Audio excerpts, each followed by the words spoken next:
What's up, guys, and welcome back to the Tim's Sports Talk. And today we have another film review. Going through it, the Cleveland game, Commanders versus the Cleveland Browns. What another beatdown.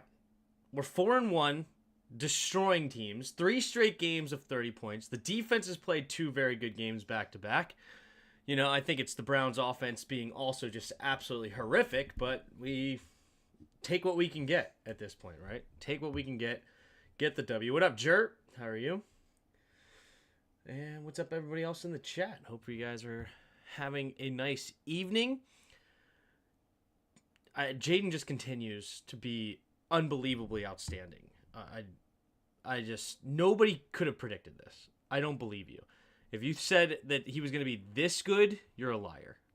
Because nobody thought he was going to be this good. What up, Alex? Sorry we didn't take down the Cowboys for y'all. It was close. It was close. It was a great game, though. It was a good stream. Let me make sure I got my epic pin up so I can mark things here. But yeah, I'm definitely curious on how much did the defense leave on the field as far as, like, just Deshaun Watson. Did he actually have things available? Were we giving up big play potential and he was just missing a bunch of guys because he's not very good?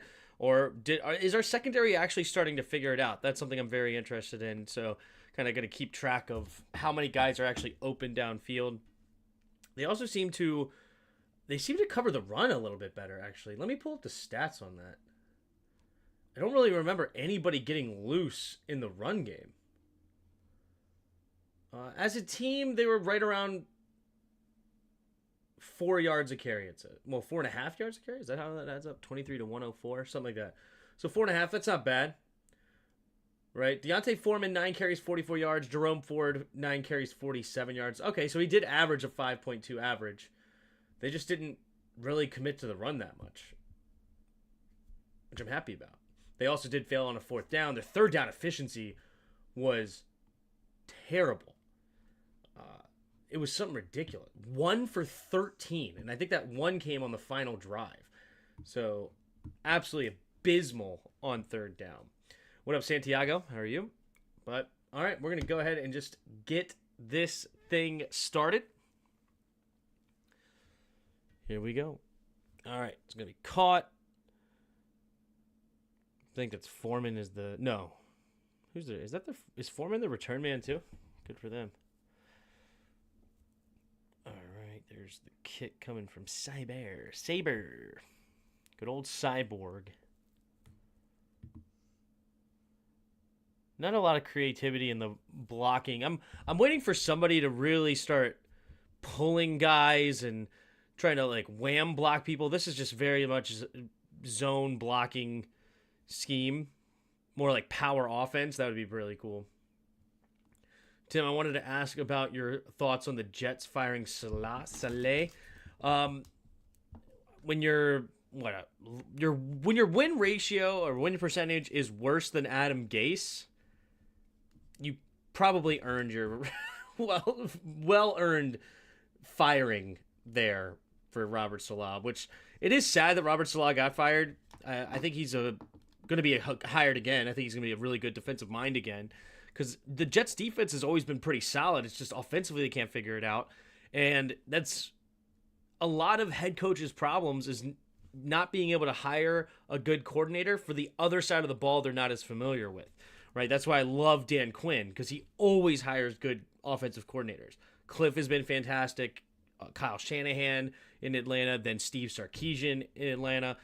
You have to hire what you're not good at, right? And then you still hire a good defensive coordinator, and then you can focus more on just being the head coach, which I think is what Dan Quinn has done. But so, Robert Saleh, you had your opportunity over there in New York. New York is a disaster. They put all their chips in the Aaron Rodgers bag, and who got him Nathaniel Hackett. That's pretty brutal. Your Hall of Fame quarterback making you hire one of the worst offensive coordinators out there. It's between him and like Greg Roman that I hate the most. It's probably not completely fair. There's probably worse out there, but not much. All right, so we're going on the defensive side of the football. I think last week we ran a healthy amount of two deep safeties. A healthy amount. I wrote it down here. 13 in the second half, 13 plays in the second half, and 11 in the first half. So 24 plays. I don't know how many defensive plays we had, but 24 total plays of cover two, or at least two high safeties. But I think that we still ran a healthy amount of single high safeties. So that was actually a bit of a surprise to me. I thought we were going to run a lot more cover two when we watched the film. So I'm not going to focus too much on that. It seems like we're still mixing it up from single high and two high safeties. So we're not going to focus much on that this time. We're just going to see if there's a lot of open receivers, if Deshaun Watson's missing things, and go from there. That's my big question. Yeah, Scott Turner, the GOAT. Exactly. Ron Rivera. Takes a snap, play action. Watson keeps it, gets it to Njoku. And this is going to be Njoku's only catch in a while. Or for a while. I don't think he catches another pass until the third quarter. Ah, dang. That sucks. Waylaid the running back and got rid of him. This could have been close to a legal man downfield, but I guess if their foot is past that line, so he can be a yard downfield, which is right here. So yeah, he's still good on that side of the line. It's not a illegal man downfield. It was pretty close though. Same with him. Man, very close for several of them. DeJuan Jones also seemed to not have a very good day. You got no notification? This is bull malarkey. You know what, Bod? If you watch it on your phone, you may have to go into your iPhone settings and see if YouTube has notifications turned off. So even if you have notifications turned on in the YouTube app, if your iPhone says no notifications from the YouTube app, you're not going to get notified. So that might be something you have to go look at. So yeah, he is reading this guy, so it's a very good read, obviously. He's just going to destroy the running back. Good pitch out there to Njoku, and bang.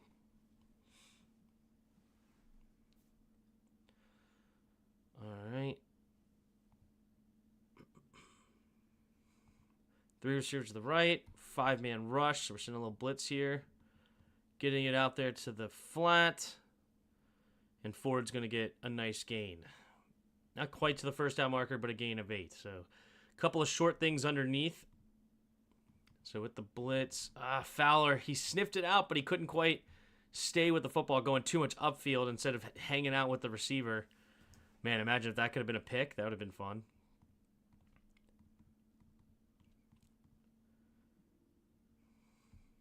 They're swarming to the ball. Yeah.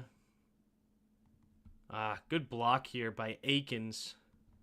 Because definitely you could see Wagner was keying in on him, but good block to make Wagner go around him, so we had to wait until the safety got there.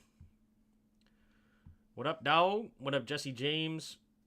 What a fun year this far. You ain't lying.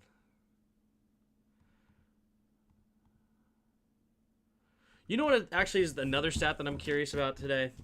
How many stunts do we run? So how many times, if a lot of you are going to know what that means, probably most of you, if not all of you, but still, nonetheless, how many times are we going to see this with a wraparound, right? Or similarly on this side, right? Or maybe this with a swooping linebacker. How many times are we actually going to see that? Somebody was asking in our chat, or one of the comments rather after the film review, was are we running a bunch of stunts or are we not? So clearly we're not running a stunt here. Just everybody in their gap assignment. Curious how often we do that. I've never watched your film breakdowns till this year. How bad was dissecting years before's offense? Our blocking schemes were horrible. Our offensive line was so bad. Andrew Norwell was the bane of my existence. And then Sam Howell would just miss things all over the place. There could be open receivers there in Scott Turner's offense, but it was either a guy's in Sam Howell's face or Sam Howell's just not reading it properly. It was brutal. It could be very brutal offensively the last couple of years. So another no stunt on the front ends, just gap protections, play action, going deep, and just overthrows him. Good coverage, though. Definitely was not left wide open. And I didn't really see anybody left wide open, which is awesome. Yep. Luvu hanging out with Njoku. Looks like this is going to be cut off by Jeremy. Good play here. And Benjamin St. Juste right in the pocket. And then the safety over top with Quan right there. That would have been a tight window no matter what. So even if he had a ball close, it would have not been completed. So good coverage. Good. Just noticed Tim was live. Well, there you go.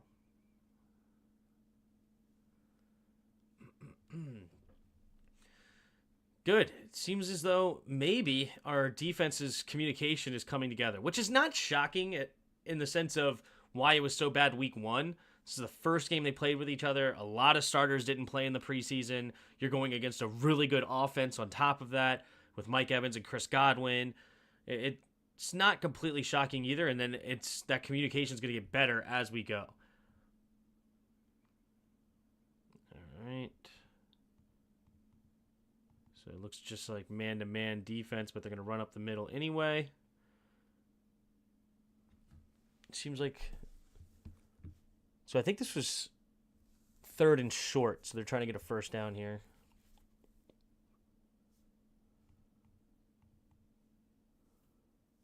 Yeah, I think they got it too. That was a good push up front for them. Oh, no.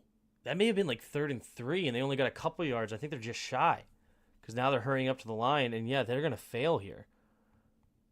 Oh, Luvu. That is awesome. That is awesome for Luvu. Where does Luvu start? Right here. And he just absolutely beats him to the spot. Will's just a little too slow. And good contain. Keep him back inside to the rest of the defense. Honestly, it's fortunate that he slipped, though, because there was really nobody to stop him. Oof. The rest of the offensive line did a really good job, but Luvu does just enough to trip him up. How did Daron Payne get to the outside? Did we actually run a stunt there? Daron Payne here. We're going to run a stunt on this moment? No way, right? No, okay. He just runs straight ahead. He just busts through the offensive line. Okay. Never mind. I was about to say. The pin and pulls by our O-line is a thing of beauty? Yeah. Yes. Like that trap pull that you're talking about. The Detroit Lions play I like to talk about a lot. Yeah, this is going to be a really well-blocked play. I mean, Quan Martin's going to have a chance of tackling him. It's not like going to be a touchdown or anything. But this would have been a first down pretty easily if it wasn't for Frankie Luvu just blowing that play up. Just a thing of beauty here. He's so quick off the snap. And it's a pitch play, and he just beats him to the spot. It's awesome. If our defense stays good along with the offense, sky's the limit. You aren't kidding. Hey, Tim, how do you feel about the Ravens game? I think we can compete with anybody, and it's a crazy experience that we can do that. All right, here we go. In the pistol. So we're going to attack the run game early. This is a really good defensive front. Really good. And JOK, he can be a problem in the middle here. All right. BC getting the start. You know what? I'm curious also about the snap counts. Let me see here. Commanders. Snap counts. So week 5. Go down to Washington. How much did BC play?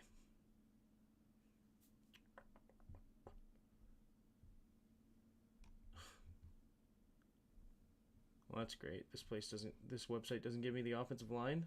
Wonderful. Fantasy Pros is also not going to give me the offensive line. Hold on. Stat. Snap counts. Here we go. All right.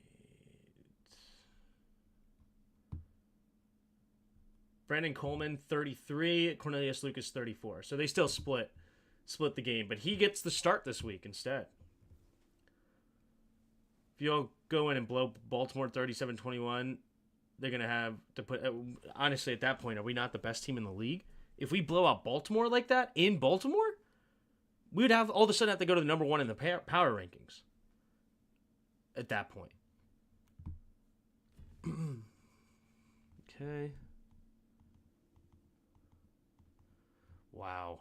That's a special play by JOK. That's a special play. So Ertz. Are we pulling here? Yeah, okay. So we're pulling a guard and a tackle. Whoop. Wrong button. Here we go. So we're pulling the guard and the tackle here. So the guard should be blocking the end man on the line of scrimmage. We got a block here. He's going to try to get to this linebacker. Ertz needs to get to this linebacker. And then you're going to have Brandon Coleman come and pull and block this linebacker here. Right? And then you got a down block here. And then this jet sweep is supposed to slow this guy down just enough. So you're basically not blocking Myles Garrett here. Oh, no, wait. It's also a read option, so never mind. It's still a jet sweep idea, but it's supposed to give him a little bit of extra room. It actually might not even be. No, this is just power O. So this is not a read option. He's never keeping this. This guy is just supposed to distract this guy just enough so that you can run down the middle. And then you're trying to run right here behind the tight end as he runs across. That's the idea. That's the goal of this play.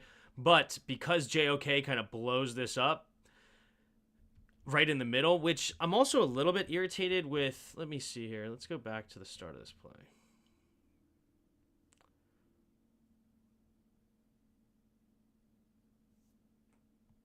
Okay. Because he's lined up a little bit more to the outside shade, or inside shade of the tackle, Cosby's just going to ignore this. Sometimes you like to see at least just help the double team a little bit to work to this player, right? But at the same time, you don't want to create a gap between you and your center. But because he just runs here, he kind of creates a gap in between him and the tackle here because he just runs away from him. Probably needs to be a little slower to create a little bit more trash. Yeah. Ertz just also needs to get down here. He needs to make this block. Yeah, Ertz takes a bad angle. But JOK just reads it. He reads his keys and attacks, right? Like if this is a play action, JOK is completely out of the play. But he reads it, gets in there, and a lot of teams are focusing in on Brian Robinson, making sure he does not destroy you.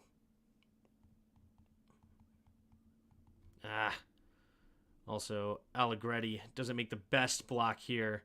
Needs to be more down the line so that you can get a wham block. You want him to way out here, right? If you end up on the outside shoulder of Za'Darius Smith, you failed the rep. Because now they have no hole to run through. All right, so Allegretti, not a great pull there, and Zach Ertz didn't make it to JOK. All right. Keeps it. See, this is fun from... So there is a lot of teams that do this, especially against read option teams. So a lot of read option teams, they know this guy's going to go unblocked, right? And then he kind of gets screwed. But what they do is they swoop this guy around to the outside. So then he can just commit to the running back. He's going to be unblocked, right? So you don't have to really worry about gaps in here. You're just letting him free run to the running back. And then JOK is going to come around. And then he's going to be the one that gets the quarterback there, right? So let me draw that again. Not get rid of that, but see, yeah, he calls it out, and doesn't take as wide of an angle. He doesn't have to take as wide as I drew, but still, you get the idea. He's now running to the outside rather than being in the inside trash worrying about Brian Robinson. His focus is the quarterback at that point, right? And it's really good. It's really smart. Kind of takes away the sting of the read option, which is kind of... I said at one point in the game that I wanted to just go away from it. They're playing it well. Just commit to the run game, right? And now block this dude. instead of when you commit to the run game, you block the backside guy. You don't give him a free run. And now JOK, if he does swoop outside, he's just leaving Brian Robinson for a big play. What's up, everybody?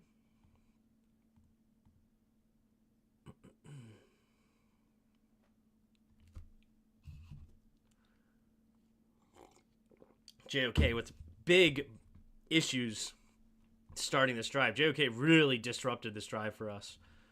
Okay. Oh, is he gonna find it? He gets sacked. The offensive line just doesn't hold long enough because this is coming open. He's coming around right here at the sticks. Right? He's going to come here, and like some people say, oh, he's open, get it out here, but as soon as Denzel Ward, this is 3rd and long at this point. We had 2 failed run plays. So this read is not really an option on this route. So, excuse me. And then Terry McLaurin. We'll see what Terry McLaurin does.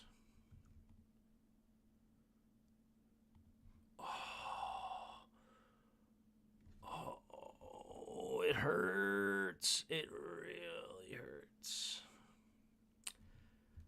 Terry McLaurin on the post, man. He's just going to run away from because he's committed to here. So if he has protection and he sees this safety dive down like that, he knows he could just go deep, and it's Terry on the backside one-on-one. But the protection just doesn't quite hold up, which is very unfortunate. It is only a 5-man protection. You can see 5 receivers out here. I love this play, though. I love this play a lot. Just got to protect it. But you got post on the backside, a crosser to get across here. Luke is going to run here, stop, and then whip out. I didn't see what he does, but usually this guy does some sort of hitch to keep this guy down, to create space here. So I have to see that again. And then he's chipping, helping here. It's actually on Garrett, so he's going to chip Garrett and then just go out into the flat. It's cool. Can you do the Luvu chant for us, Tim? I didn't see the Luvu chat. Okay, so he helped chip as well. Man, you had 2 helps of a chip and you still didn't get protection. Let's take a look at the protection here.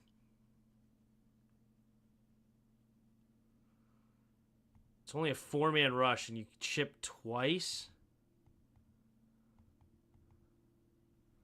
Cosme. How does he get beat here? I was looking at the tackles. But really, it's about Cosme. Yeah, Cosme just gets beat on this one. It's unfortunate. The tackles don't do a great job either, but he still should be able to step into this. Like, Wiley kind of does his job. He pushes him around the pocket. It's really now he just steps into number 99. Cosme needs to hold. Coleman was really late.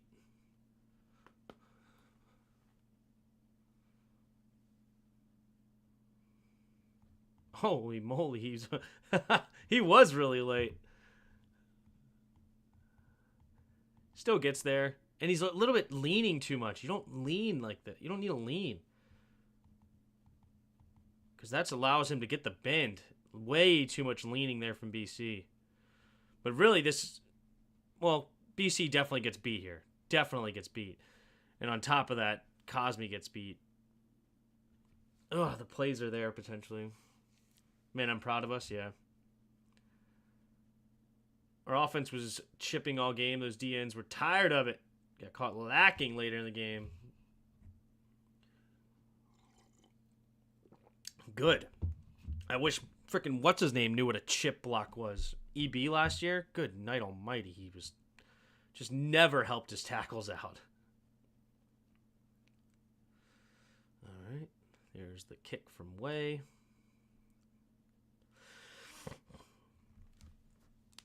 All right.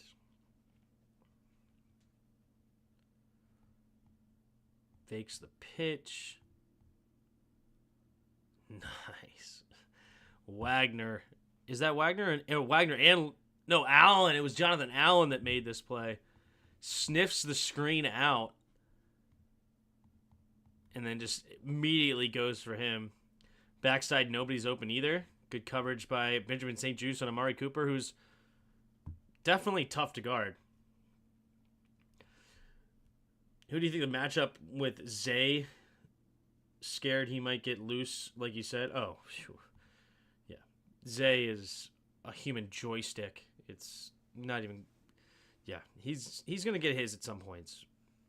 You just got to contain, not try to stop, try to contain. For the one time. I don't know the Luvu chain at all. I didn't watch it. Should go back and watch it. All right, empty backfield here after the tackle for loss. How is that possible?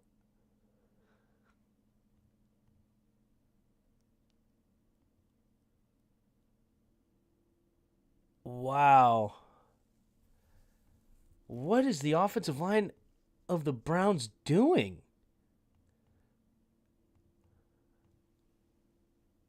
Wow, they... Okay, I see it. That's pretty cool. Wow, all right. So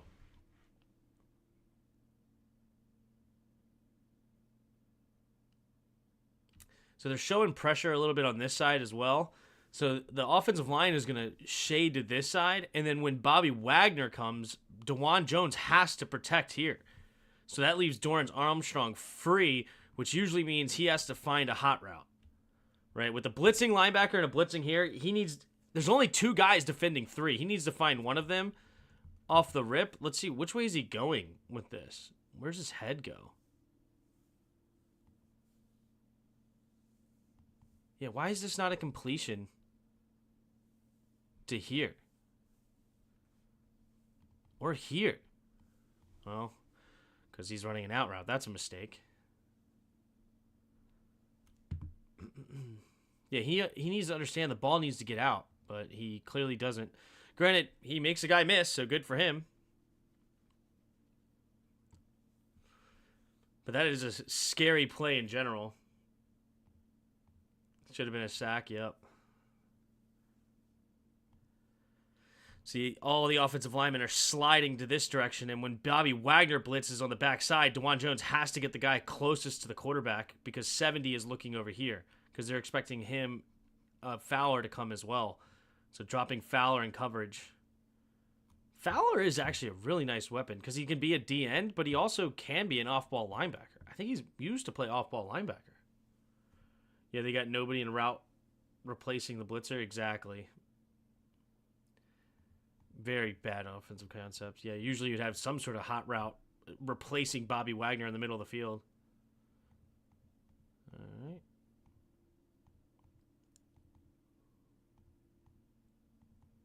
Honestly, pretty decent coverage here. He's getting loose here late. But the first down is way over here, so he's not even near the first down marker. And then he tries to just throw it away. On 3rd and long. Luvu's been off. Yeah, Luvu too. But Luvu plays off ball. He doesn't play much D-end. I don't think I've seen a stunt this drive either, right? Oh, there was a stunt. Okay, we got a stunt.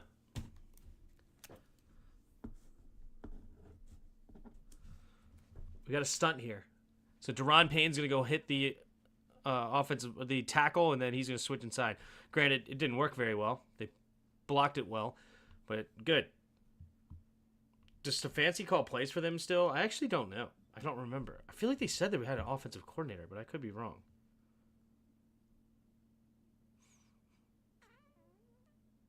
But I think it was Stefanski that was calling plays. I think about that one where Deshaun Watson just walked off the field saying it's a crap play. All right. Beautiful. Give us a free 15 yards. We'll take that, please. 39 of you in the chat. Appreciate you being here. If you haven't already, hit that like button and subscribe. All right, we're going to the empty backfield set. Blitz coming. And they get it out there, but nice play. Nice play by Newsome. He read that the whole way. Yeah, he acts like he's going to do something else before he goes out there and blocks, but that little hesitation doesn't allow him to get there in time. Also, that ball placement is not the greatest. He's throwing on the back shoulder. Like, he wants to run here, like, lead him into it a little bit more and, like, put the ball here, and then he might actually lean away from this defender, and that block might just be enough. That's probably a throw that Jaden Daniels would want back. Now, granted, Zach Ertz should make the block anyway, right? But, yeah, and here he is. When he's off platform a little bit because of the blitz, which is understandable, you just got to get rid of it quick. He can be a little inaccurate at times, but yeah, like putting the ball like right here instead of here. That's even back farther than I thought it was. Yeah, imagine if he put the ball right here. He didn't have to stop in his place. He could just continue to run through it.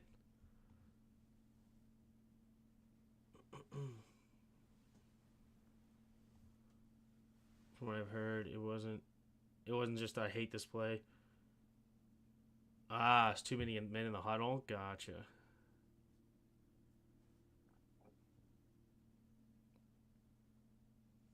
We need to unleash Ben Sinnott. Yeah, eventually. He'll definitely get some love eventually. All right. So after the tackle here, we're going to drop back. Ah, Terry. The little slant route.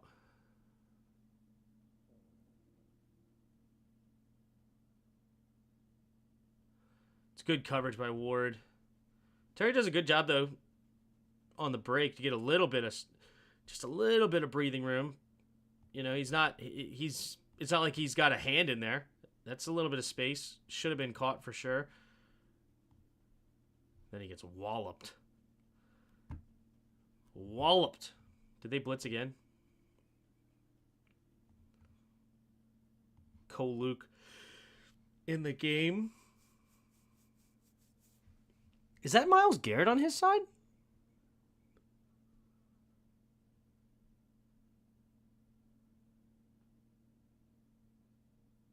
Wow, Cole Luke. Okay. Cole Luke. Not bad. Not bad.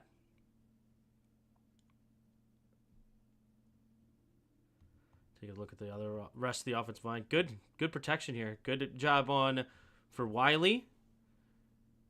Everybody doing a really good protection was fantastic. Terry's just got to come down with that football. All right, in the shotgun. So this was 3rd and long now after a tackle for loss and an incomplete pass. 3rd and long. Takes the snap. Another blitz. Okay, so the Browns are doing the exact opposite as the Cardinals. If you watched last week, the Cardinals ran a lot of 3-man rushes, and Jaden Daniels just picked them apart, right? So it's cool to see that, though. Now they're showing a blitz, and it's like, okay, how will Jaden handle it, right? And we saw this. That's how he handles it. And after the drop pass, Terry makes up for it and gets tackled inside the 5. That is an incredible play. And this is against a blitz, too. This is what I'm saying. Most quarterbacks here are just going to get sacked. But Jaden doesn't.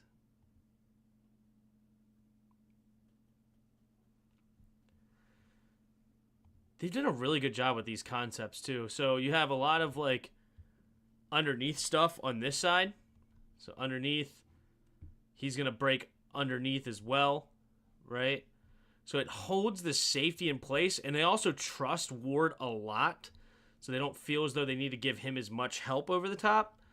But it's good then. That must have been part of their evaluation, is saying we're going to see a lot of a potential for skinny posts with the safety staying down, and then you have Terry one-on-one. Even if it's with Ward, it's Terry can run a 4-3, right? So you're running away from Ward in that point at that point, and it's great. Let's take a look at the protection.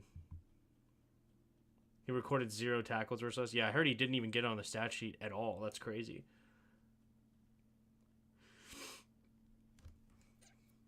All right. Looks like they used Eckler to help Chip. Look at Eckler go. And then that gives Cole. Wow, they're triple teaming Garrett. Okay, well, fair enough to Garrett. You had 1 blocker, 2 blocker, 3. Everybody else is one-on-one. We're not even blocking one guy. This guy was unblocked, right? Number 9 is B-Rob's guy. We put 3 dudes on Garrett to make sure he didn't do anything. And Garrett batted a perfect 0. There you go. So, yeah. Put 3 dudes on Garrett before you even put 1 guy on here, and then you see a big play. What a dime, dude. Boop. Right in the bucket. Jaden, dude. I love me some Jaden. I know we're all loving Jaden. So he's easy to love, right? Keeping it. Good job, Ward. It's not a good job for us. I'm not happy about it.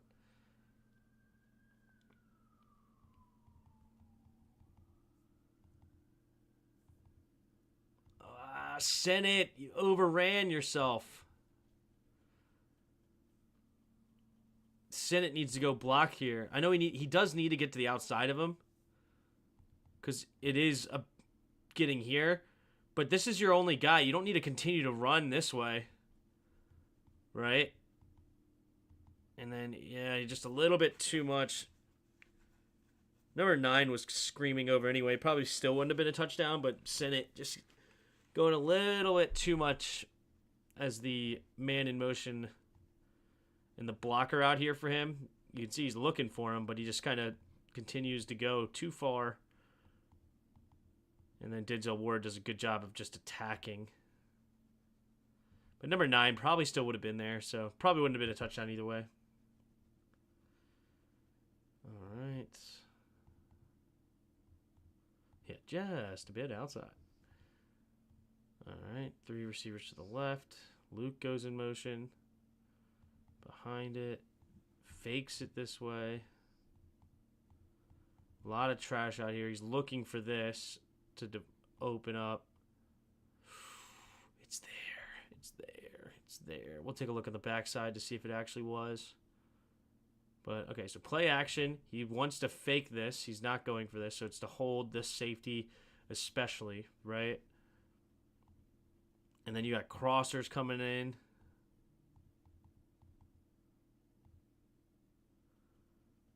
Ay, ay, ay. Ay, ay, ay. Take a look from this side.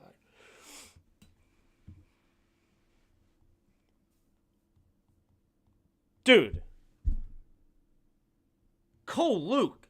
Who are you?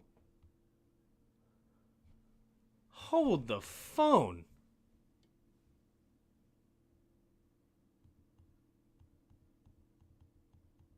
That is amazing for Cole Luke. Okay, it was tough. It was tough. I'm glad. It's almost more like a dangerous throwaway here. That angle is definitely tough. He's looking for it, and then he sees here, so he knows he has to throw far outside. He doesn't want to put it on him because of JOK. JOK had a really good start to this game, at least. We'll see how he finishes, but he was affecting a lot of our offense. Jeremiah Owusu Keramoa. Okay.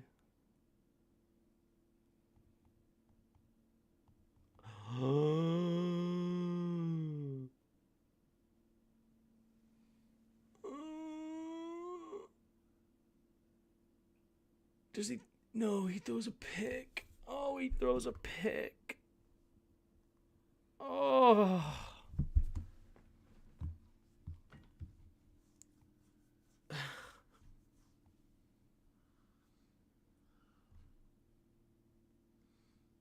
Ouch.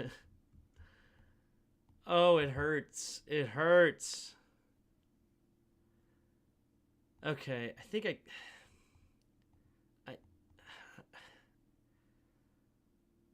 I don't get it. Why are we looking this side first? Why do we like this side? Why do we like this side? I mean, look at the spacing between here, right? Oh, you want me to? No. Okay. Look at the spacing between here. All right? Not nearly as wide as this and this. The safety's right in the middle of the field, so he hasn't committed to one way or the other. Huh. I wonder why he... Yeah, why did he choose this side? I don't like this, that he chose that side. Especially I don't like it because Terry McLaurin's wide open for a touchdown. I mean, this guy would have created a little bit more of a tight window, but that, I mean, geez Louise, this, like, even if he looked this way and the guy crashed, I mean, this is still wide open here. And you can even let him blow past and still throw right over his head. What is he even looking at when he throws this pass? He's trying to zip it in here? I would almost prefer him, if he could have this back, I know what he would rather do. Off snap, look this way for a second, and then come back to the slant. Just to hold these guys in place, and then this is going to be wide open. And if it's not, then you run the ball. Like this and this, right? You assume here, just run right underneath them and run into the end zone, right? Ugh. That hurts. Man, I would I rather throw it to Terry or Zacchaeus in triple coverage? Rookie moment, yeah. Yep. It's okay. Rookie confidence, yeah. Oh, dude, and guess who got the pick? I forgot who even got the interception. It's freaking Jeremiah Owusu-Karamoah. Jeez, he was flying. That guy, he was the primary reason our offense was stifled. Primary reason. Most definitely the defensive numbers were against him. Yeah, I don't know why he chose that direction, but whatever. What are you gonna do? I doubt we run a stunt here. You just gotta protect your gap and try to make something happen. Good job by Foreman just to not get tackled in the end zone here. Hearing Hoffman and Paulson talk about it, I think they were expecting a different coverage that the Browns usually run, but Jim Sports switched up the coverage. I mean, I believe you heard that, but...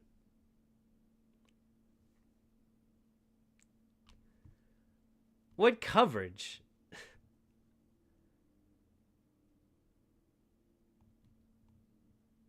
What could he possibly be running here?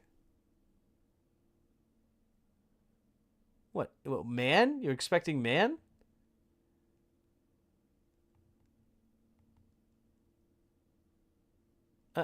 What coverage? I don't understand. I don't know, dude. That sounds like Cope. He usually runs a different coverage here. So he was expecting something different? That sounds like Cope to me, to be honest with you. They were expecting man.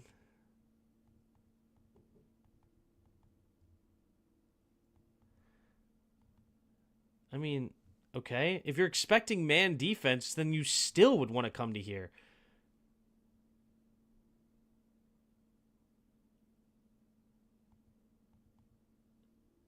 So you're expecting man defense. Okay, well, whatever. I mean, even man defense, it's still the spacing is so crazy tight.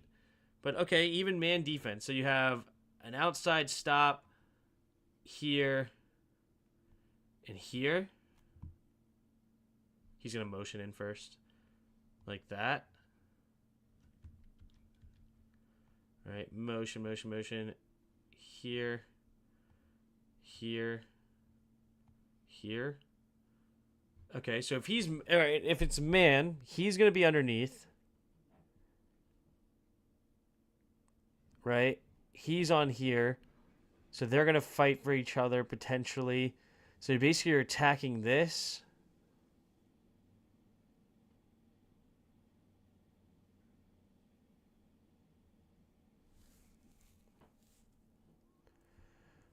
And I guess because he chose this side because this guy's shaded to the outside of the field a little bit. So you think safety, safety, man, man, man, man, man.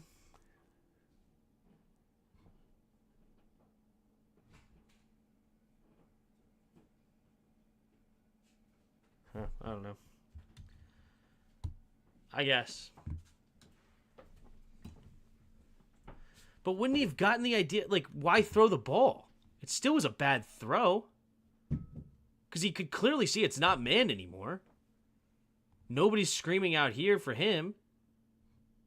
He's not running out there. So why is he still... I mean, if you expected man, you would expect this guy to attack. Like, this should be your read then. Okay, let's put it this way. If it was to be expected man, no matter what, this is your read. No matter what. Right? And you're wanting him to run across, and then that's when you can throw where he leaves. He doesn't run across, so you can't throw this football. But, all right, I see what you're saying about, okay, this is why he chose that side of the field. Sure. But this guy not crossing, he should come backside and throw this touchdown. So even then... This is your read guy, even on man. What are you just not reading him at all? Because this is the guy that's getting the pick. I mean, why would you be looking at these two even if you think it's man to man? Either way, it's still just not a good play.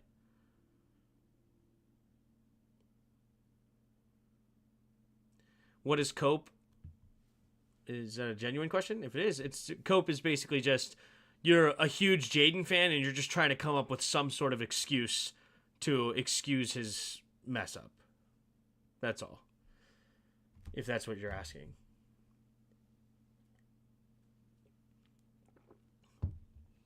No, I understand Red Wings, and I'm not attacking you. I wasn't saying you were coping. I as I said, I believed you heard it. I just thought they were a bit coping. It's what Dallas fans have every year. Got to at least look at your best player from that spot on the field. You would think. But I'm more of a guy that, I mean, I agree that you need to look at the side of the field that has the numbers that you're looking for. So, hey, he's young. Of course. None of this is as I said, I started this film with I love Jaden, and I still love me some Jaden. Okay, like, it's fine. It happens. Of course, yes, he'll totally learn from it. Even the best throw picks. This is not it's just an acknowledgement that it's a mistake, not a indictment that he's going to be terrible the rest of his career or something like that.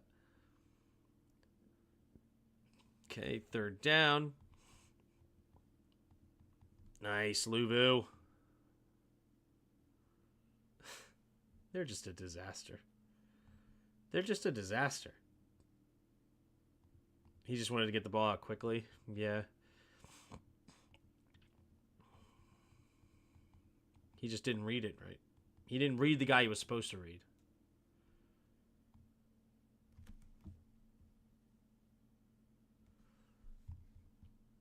I don't even think he was going to be open anyway.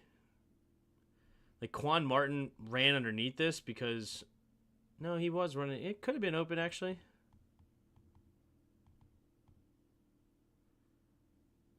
Just Deshaun Watson's terrible. Did he get pressured or something?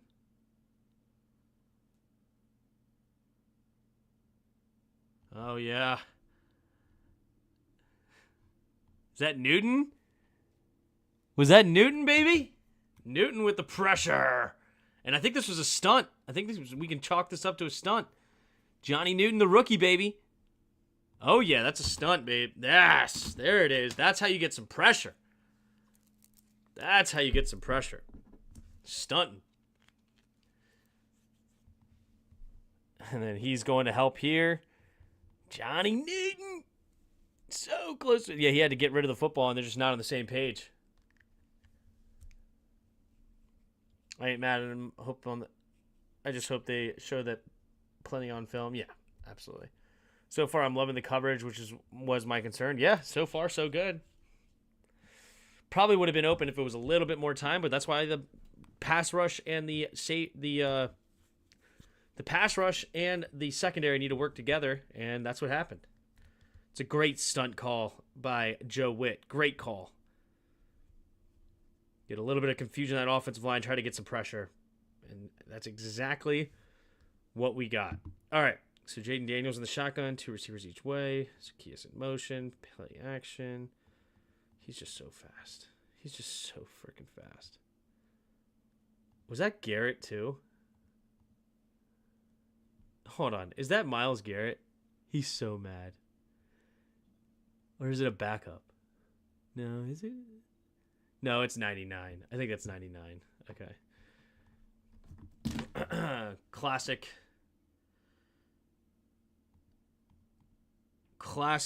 This is as basic of a play action as you can get. It's an oldie but a goodie, as they say. Right? You have the deep corner, the play action into the flat, and the across. So you're basically only attacking the right side of the field at all 3 levels. So you're trying to hit, if you do the play action, if he's open, you attack this one first. Then this is your second option. So first, second, and the deep, because you'll get there first. And then the third being the crosser. So as basic as you get, but there's a reason this play was designed and it's in everyone's playbook. It works.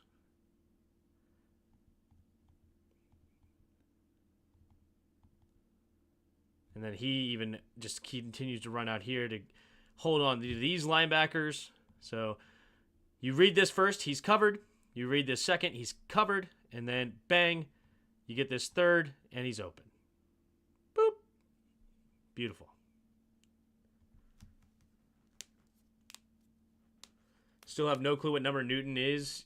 That's bad. 95, yeah. Evans offense ought to have field day versus Ravens D. They should shred us. Yeah, it should be take the over majority of the time. That's a great throw too. Just of course, but see, this is great throw is actually a bit of an exaggeration. It's behind Terry. It is, and his on the move accuracy is not the best, right? It's not the best, but Terry makes a good grab nonetheless. Is that a hands catch? Hold on. Is that a hands catch from the great McLaurin?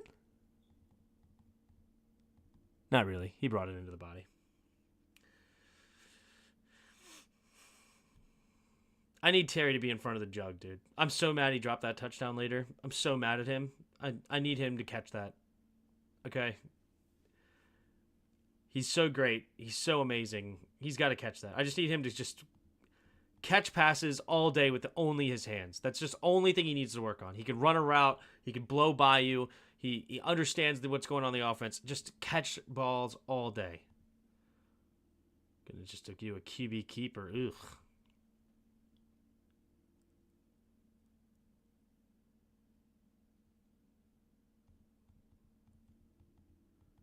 Oh. Jeez, who's that? Oh my goodness. Number 9 took on 3 blockers and just ruined this play. 99 rather. Hit here, he gets tripped up, and then he runs into him. Like, number 99 takes out 3 blockers here. No wonder this play doesn't work. That's a great play by 99. Whoever he is, this is an amazing play. Take this on. make sure he trips him up, and then bang, hit him as well. So now just everybody is taken out of the development of this play. Tough. He was very droppy this week, yep. I put money on us beating the KC football team, though. Ooh, interesting. I don't think we can beat the Redbirds. I know that's not what this episode is about. Episode, whatever you call it. It's cool. The stream, the this, the that. The amazing. It's amazing. I like this by Jaden. Blitz coming. Blitz coming. Understands I have to get rid of the football. He sees that this is his man. How do you beat this man? You throw it to the guy where he is coming from, which is Luke McCaffrey. Quick throw. Positive gain. Gets a gain of like 3. Perfect. You know? Not just live to fight another day. Maybe Luke in the future can make a guy miss in that spot. But great quick read, understanding the blitz is coming and knows exactly where to go with the football, and he hits it. No complaints. 99 is Zadarius Smith. Yeah, that's a heck of a play. Why did I thought Zadarius Smith was like 50-something? But yeah, Smith did great. And he actually threw it to Luke, yes. BC got beat a little bit there. Actually, we'll focus on him on the back end. Let's look at this on the end zone view. Nice. Nice.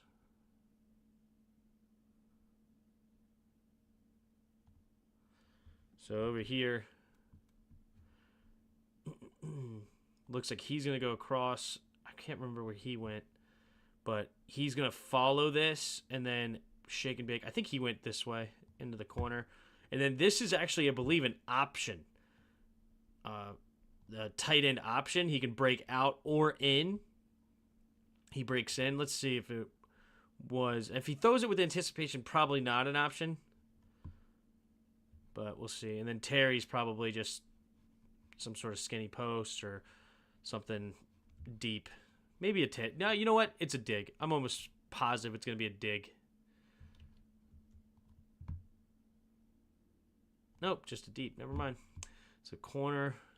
Blitz coming. Just get rid of the football. It's awesome. So when did he actually throw that ball? I forgot to look. 54 is Okoronkwo. Gotcha. Thanks for another breakdown and all your play-by-play as well. Syracuse, New York Commanders fan here. Hit that like button. Dude deserves it. Thanks, Outdoor. All right.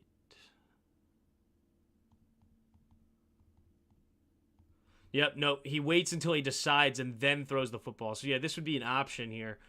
So he could go either way. He breaks first before he throws it. And then quick release from JD5. Very quick. All right, let's go to the back end. So BC has an issue, and I'm curious what happens here. BC has an issue of going too much lateral rather than getting depth, in my opinion. Right? And the lateral, right, is hurting his ability to stop the end around, right? I'd rather him get depth, and then if the guy tries to cut inside, you wash him inside, right? But this depth allows you, if he runs around you, you already have good depth, and you're going to push here, right?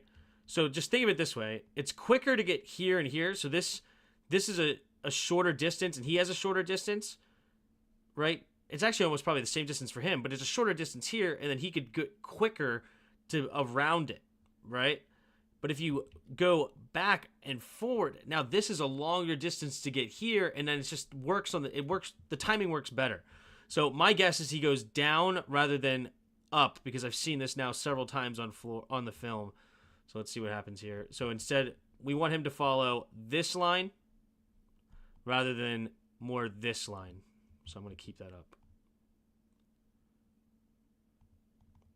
Kind of something in between, but now he's still closer to this line than this line. See? He's closer to this line here. And that just a little bit of extra. He's able to get around easier now. which is unfortunate. Especially because your help's inside. Just back up, make him inside, force him inside.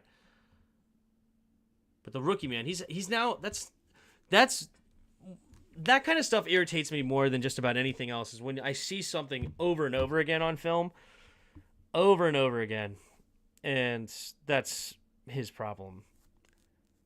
But nonetheless, GA5 gets rid of the football quickly, and it doesn't matter. Shame he didn't choose the deep route. Boy, I'm glad he just got rid of the football, because if he waited any longer, it's a sack. I love how we got a diverse and complementary group of receivers. Reminds me of the Packers, except we have an actual one. Yeah. To be for real, it's also Myles Garrett. But the problem is he's done that multiple times against everybody that we played against, right? I understand Myles Garrett's a beast, and you sometimes you'll lose the rep. I get it, but it's a constant thing that I see him do. So we have a tackle over here. Gonna jet sweep it to Eckler on 4th down too. I think that was 4th. Gutsy call here. Didn't have to wait. The corner was open from the break. Ooh, so okay, let's look at that actually. I'm curious. So he got kind of sucked into the Zach Ertz situation.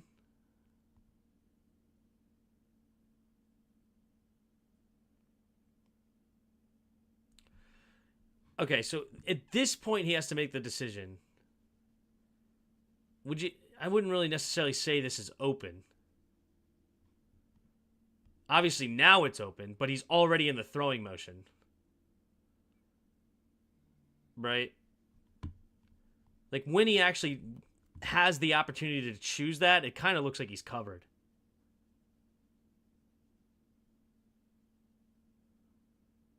See, like, this is the option to choose it. So, anyway. What a gutsy call, though, to Eckler. Gutsy call. 4th down. Great catch by Ertz.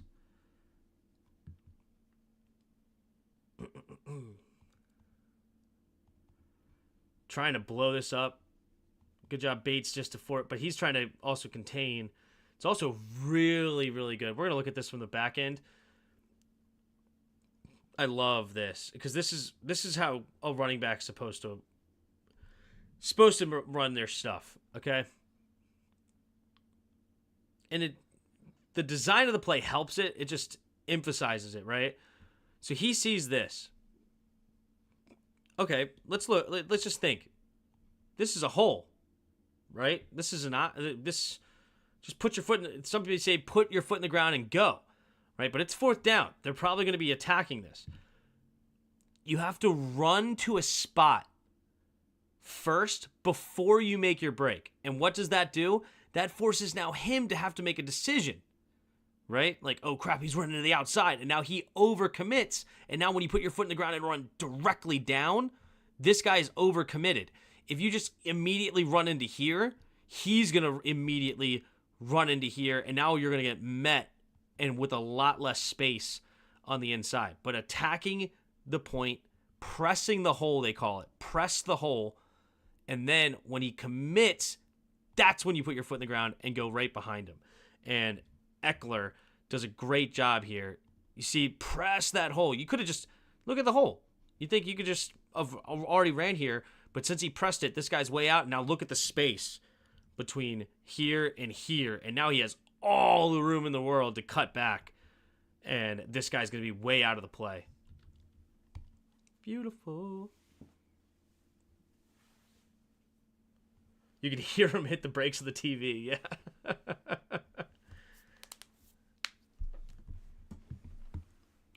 You can hear him hit the... Okay, Terry McLaurin fakes the handoff. Freaking B-Rob. That's just... You don't arm tackle B-Rob. Don't even try. Mm-mm-mm.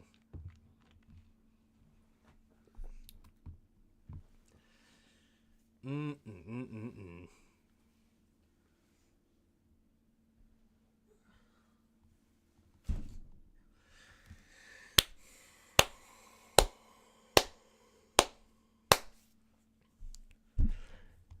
I just love that. I'm clapping for BC. This is a fantastic block. Fantastic. Force him upfield. You want Garrett to go upfield. It's here to here so that he goes upfield, right? You don't want him coming in, so you don't want to drop straight back. Here to here. I didn't see how the beginning goes, but nonetheless, the ending looks beautiful.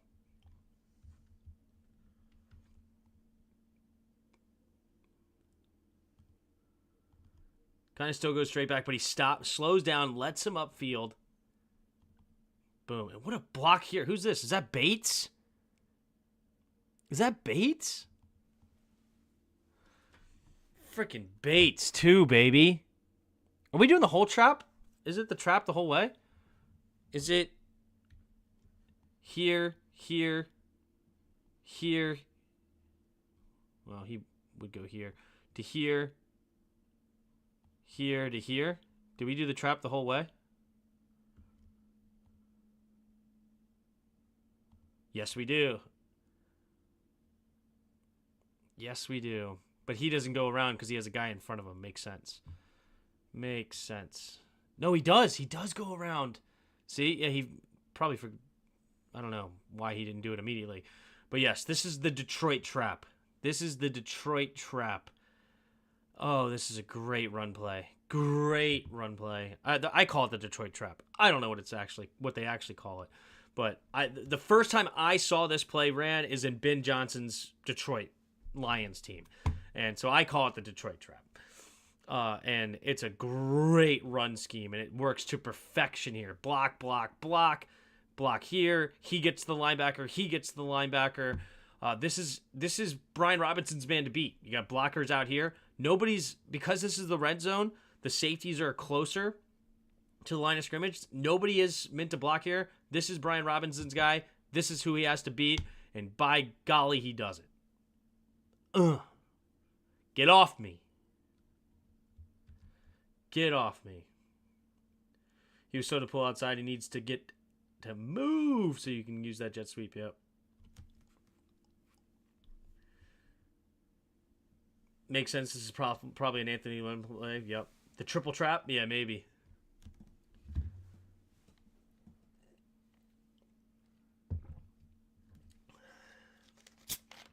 We never ran that when I was in college. I love that play.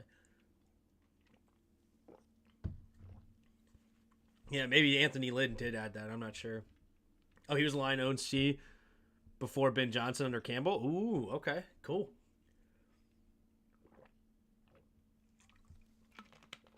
Nice hit. Nice hit, young blood.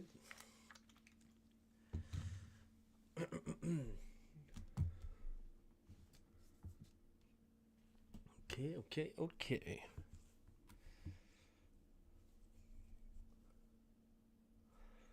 All right, and the pistol, tight end motion. So no stunt this time, just run defense. Good defense. Good defense. Is this too high as well? No, look at Quan. Quan's coming in hot. He doesn't make a play, but he at least gets the attention of a dude. So anyway, let's actually go to the backside. We keep getting hits like that. Eventually it's going to be a fumble. Yeah, that's very true. Okay. Some power offense. Good job, Dorrance. Looks like Dorrance doesn't get waylaid here. He holds his ground to make that hole very tight. Yeah, he engages this block and does not lose a whole lot of ground.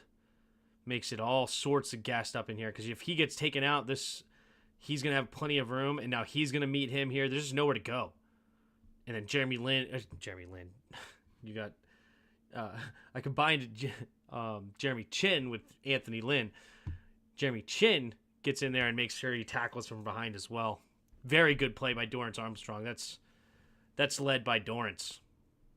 to create this all jacked up. Also, Phil Mathis holding his ground really good too. And he ends up getting in there on the tackle as well. Strong defensive front there with no Allen or Payne on that play. Those are the backups. Step up, baby. Okay, play action. Okay, who woke up Jeremy Chin? Jeremy Chin, baby. Jeremy. There we go. Man, the first 3 weeks, Jeremy Chin was on my crap list. I was just not pleased with him. But last week he played a lot better, and this week he seems to be playing better. So maybe he just wasn't figuring it out. I don't know.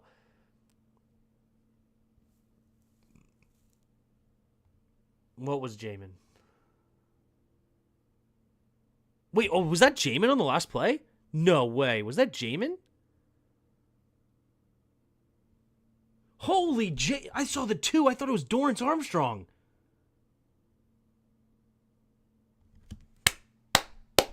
I figured it was Dorrance. It's freaking Jamin Davis. Good call, Drayon. I just saw the 2 here and, left defensive end, or right defensive end of the offensive line. Dorrance Armstrong, that's usually his spot. You're right. That is Jamin Davis. That is a heck of a play by Jamin. Dude, that's awesome. Good call out, Drayon. Good call out. This one, it looks like Cooper is just slow out of his break here. Just a little stumble. He's just not very quick out of his break.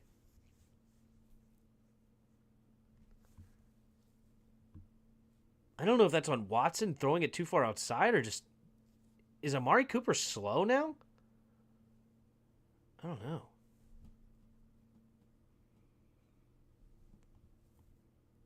Okay.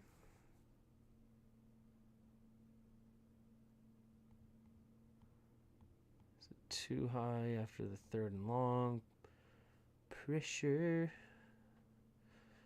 Good job, Sandra still. Don't get moved around. Don't get confused. Not open. This is open though. But he's not near the first down. Probably still should throw this ball. And he's close enough to the first down. He probably gets it. But Luvu is screaming over here.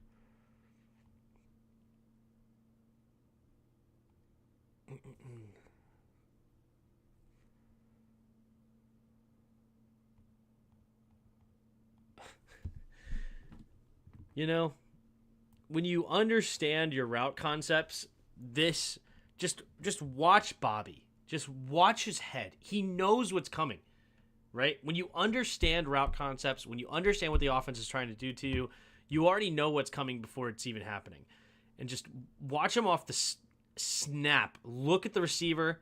He sees him running upfield, and then he starts looking out here. Look, I'm looking out there.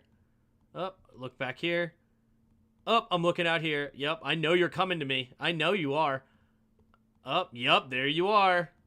And he just drops right into that dig. Right where the dig route wants to run. Right past the first down marker. Right here. Bobby Wagner all over it. Not letting it happen. So much fun to watch. So much fun to watch. Bobby Wagner, he's a special player, man. Good play, Sandra still. Good play. Browns even haven't given up on Watson. Good for them. Browns receivers could not get separation. I don't think their play calling was that great either. Yeah, can't say I'm overly impressed. But we're also playing a lot better. Wagner, man, that's good.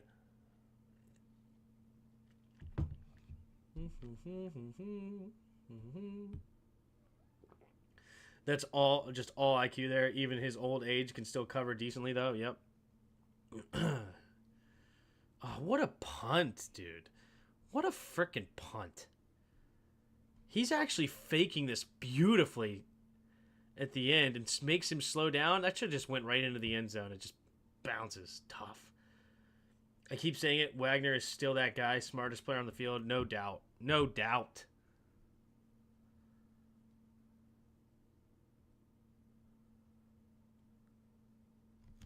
All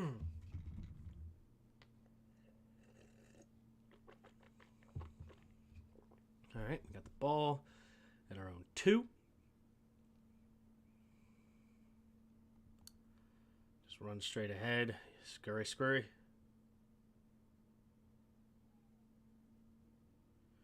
In the next few plays, we got a big JD miss. Okay, we'll look for it.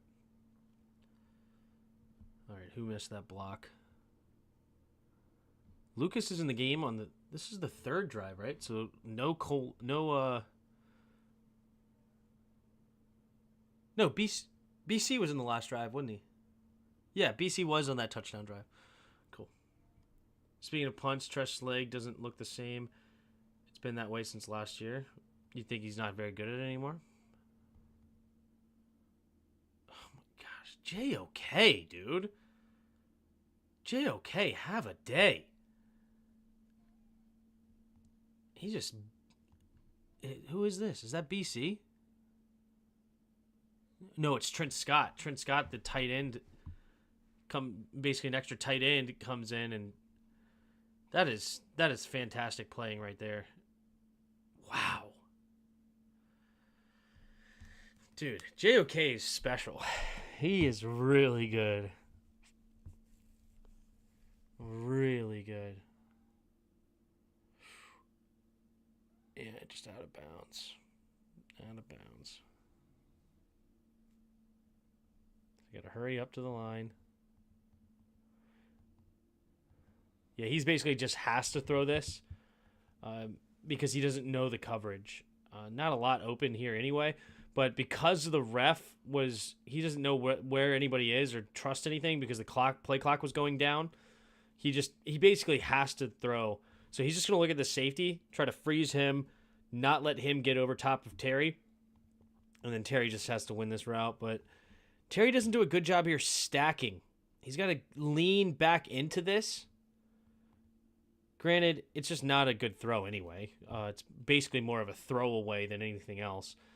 But I still would like to see Terry, as he gets by here, lean in, create some space between you and the sideline, and then you can also get over top of him, then creates a little bit even extra space when you hit the sideline. I mean, punting 10 times a game last year doesn't help. That's true. He still gets the job done, but he doesn't seem like he's booming he used to. Gotcha.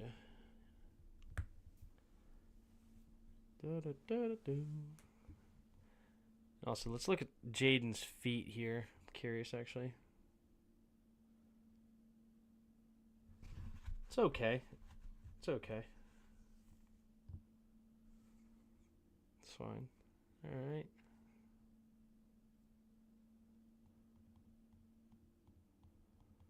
Ooh, B-Rob. Just let him jump over top of you. But is that Cole Luke again on Garrett?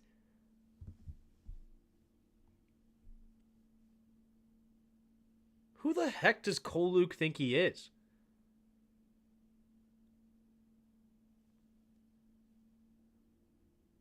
Who told Cole Luke he's allowed to play like that?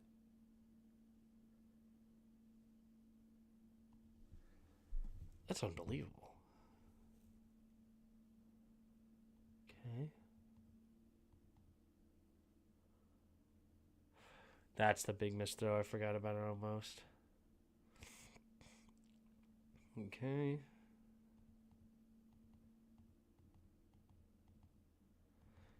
Yeah, he's just got to put it on him. It's like he threw it with touch, but then he put air under it like he threw it with touch, but then he threw it with power as if he threw it on a line. He's just got to put a little bit more touch on that ball.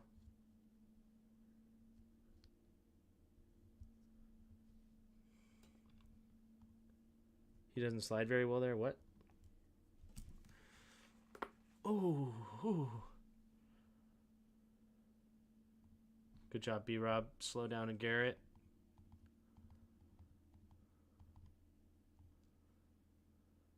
Yep.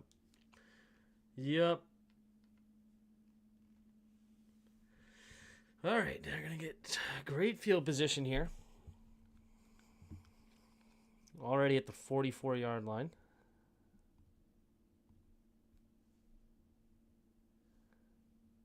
Okay. 3 receivers bunch to the right. Man in motion. He doesn't get into his pass pro set like I would say. Cole Luke?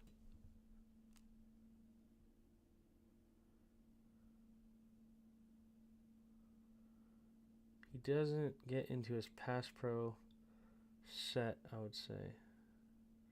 I'd like to see him run that same play with Senate. Yeah, that would be fun. But Zach Ertz right now is the guy for now. Sennett's the future. Ertz is the now. Fakes the pitch. There's nobody open there anyway. Honestly, this should have been a pick. This should have been an interception. Oh, that's...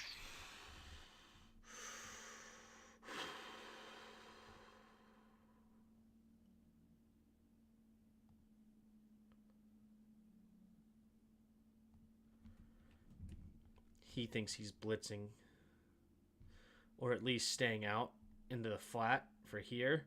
He drops right into this zone.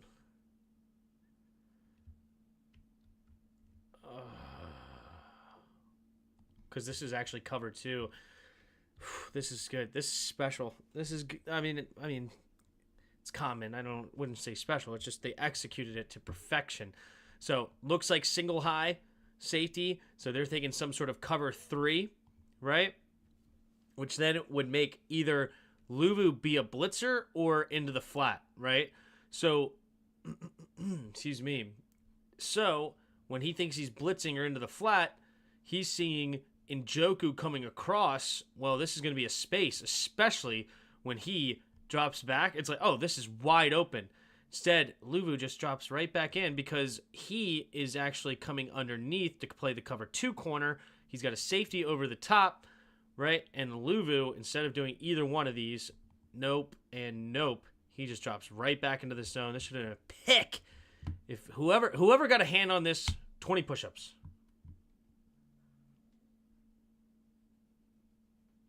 I think it was Phil Mathis. Ron screwing us from the grave.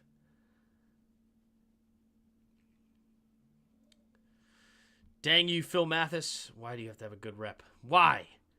Why couldn't you just get destroyed? Oh, Phil. Took an interception away from our boys. Took it away. Tough. Okay. Oof.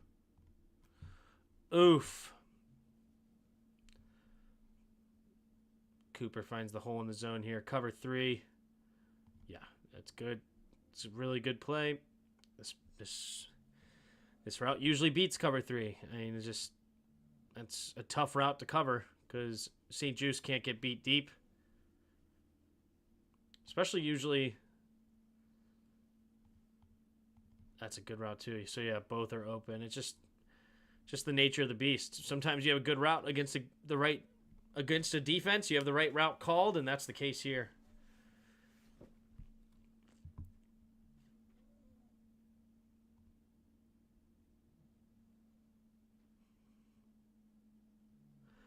It was a great play by Mathis. You're right. He blew that guy up. Just unfortunately, you made a great play when we didn't want you to.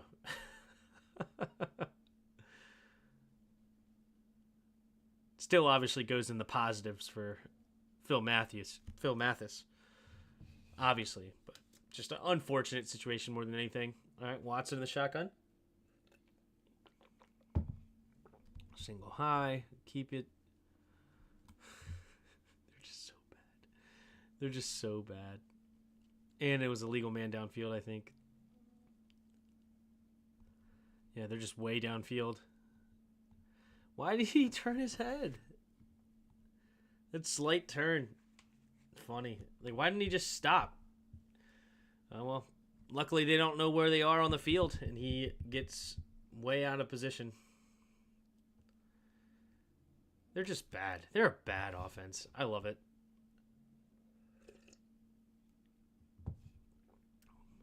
Oh, nope. Play action. Good play, Beast. St. Juice. This is great coverage. Cover 3. The play action moves the safety up. But cover 3. His eyes get into the backfield, it looks like. And he sees that he's about to throw the football. Feels it, and he turns his hips. Deshaun Watson's just a little bit also late, probably. Probably should have been thrown a little bit earlier, but nonetheless, great recovery by Benjamin St. Juice on the comeback route. That's great coverage. Great coverage. Oof. Payne. Oof. Excuse me. Payne and Allen getting double teamed. Gotta love it. Oh, I could quit keeping track of stunts. Darn it.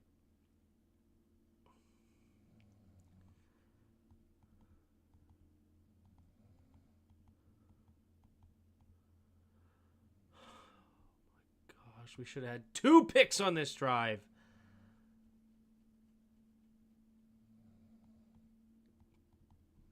Tampa 2, basically, in a weird way. It's kind of a cool little cover 2 coming out of that. And it, oh my God. Okay, Joe Witt's starting to dial it up. Joe Witt was in Deshaun Watson's head. We had Frankie Louvu dropping into coverage that should have been a pick. And now he's been playing deep safety all day long. And also, he primarily plays the deep safety, especially when he's in the middle of the field. Or, he drops into the one of the cover 2s. Not often do you see cover 2 like this, where these guys who start what looks like man-to-man over top of these guys just drop into the cover 2. Let me actually restart. But drop into the cover 2, right? And then he comes in. And so when he runs this route here, trying to get around the linebacker, when he runs that, he just jumps this, and it's just easy money. It's exactly why we need an elite edge rusher, yeah. Does Louvu get a hand on this? And it was Quan that dropped it. No, just gosh, Quan.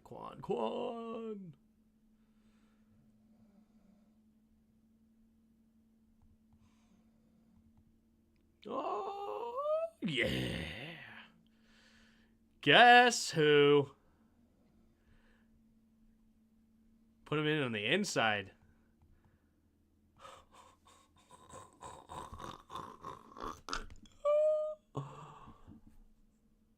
Oh my God. Is Louvu's literally our Micah Parsons. This is a Micah Parsons type play right here. On the guard, beats the center, and then sacks the quarterback. That is a Micah play right there. That is special. That is awesome.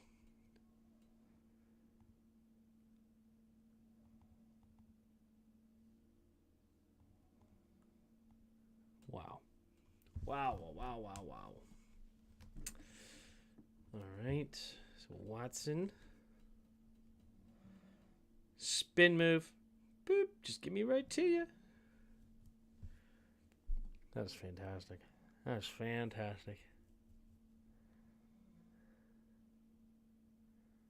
Oof.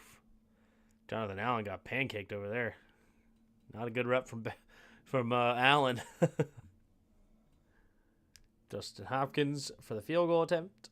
It's good.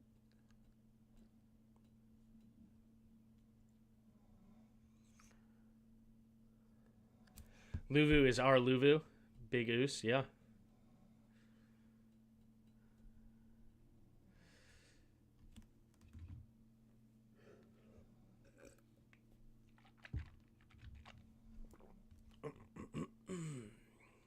This was a really good kick by Hopkins. Made it very awkward for Eckler Eckler only gets to about the... Oh, he's staying on his feet longer. Got to, what, 18, 19? It's tough running there by Eckler to get something respectable, but really good kick. Dangerous kick, honestly. That's got to be very accurate from Hopkins. Very accurate. And it works to perfection. Actually, it's not Hopkins. That's Bjorkes. Their punter. Okay. Pistol. Oh. Dang it, dude. And the defendant's lawyers. Let's just look at it from the back end, actually.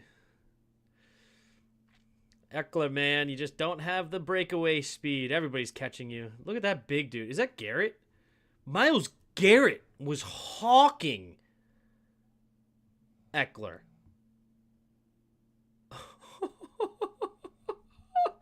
Myles Garrett was nearly catching him. That's funny. I wonder if they will ask Witt to join their law firm after the season. Yeah, that's funny. Gotta love when a play works out, huh?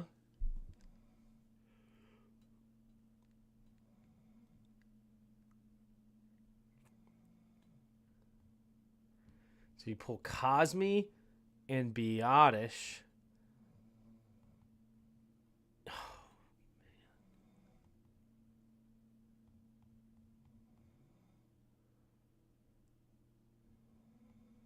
That is awesome. So here. So down, down. Here. No, yeah, here rather, excuse me. Take over to here. And these two are going to block to here. And then Garrett is on the backside. Do they jet sweep, I think? I think they jet sweep. That's supposed to hold Garrett. Ooh. Yeah, the jet sweep and man-to-man defense. That's what really makes this play incredibly dangerous, is the man-to-man aspect of it, because he actually runs himself out of the play, and he has to respect this to slow him down just enough. Bates, great block here. Biotish, great block by Cosme to push him out. And this thing just opens up like the red frickin' sea. Nice frickin' cut off the block there by Eckler. Just push the hole, press the hole, and then cut right off the block. And then you're off to the races, and Myles Garrett was hawking you. Biggest throw and run in years, all in the same game. Fair. Garrett almost had his only tackle of the day on that play. I guess he'll have 0 for instead. Garrett almost had his only tackle of the day on that play. I guess he'll have to settle for 0 instead. Yeah. All right. Do we just... Oh, this is a read option, right? It's actually just defended well this time. Defended very well. Fair enough. Number 54 does a really good Okwonkwo. He should have handed it off. Kind of missed. Wait, why did he keep that? Okwonkwo didn't attack the running back at all. Why did he keep this?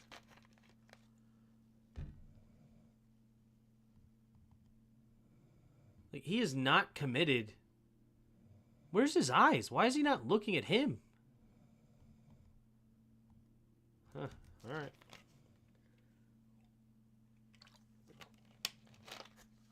Definitely a misread there by Jaden. All right, Jaden fakes the handoff. That's just ridiculous. Let's actually go to the backside of this. That's just fantastic running.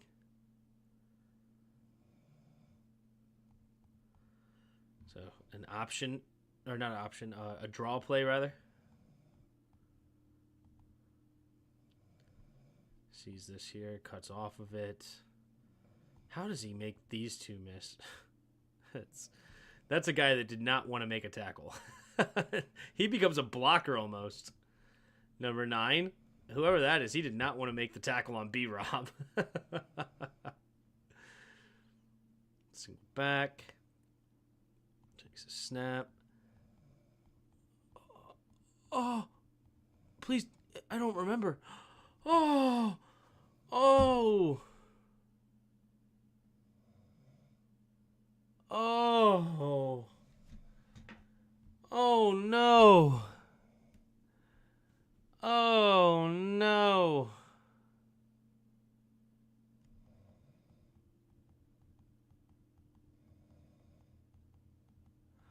Oh my God.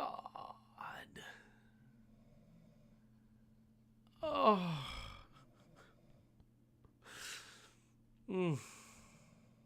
It just hurts. Terry should have had so many touchdowns today.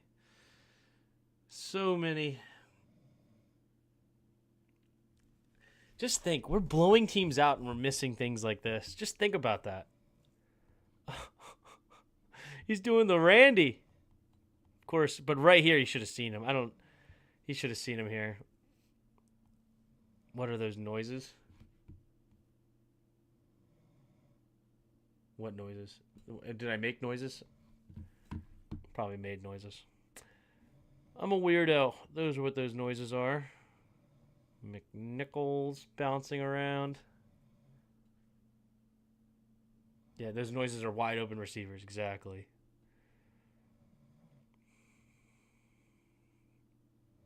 Oof. It's actually, I want to watch it from this side. BC gets beat here. It's a good play by the... Okay, Myles Garrett was not... He may not have gotten on the stat sheet, but Myles Garrett was making his presence felt. He beats BC here and really blows this thing up. Yeah, that's... And then he runs right into Cosme to ruin this. Cosme wants to hit him and create a hole here so that he can block up front. This play is all broken up and blown up because of Myles Garrett. Myles Garrett is still a beast. Still a beast. Play action. Oh, fumble. Fumblerooski. Incomplete pass, of course. Incomplete pass.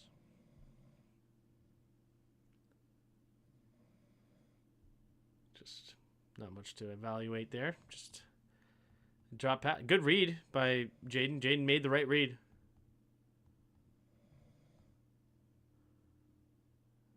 Makes the right read again. I think it's actually 3rd down.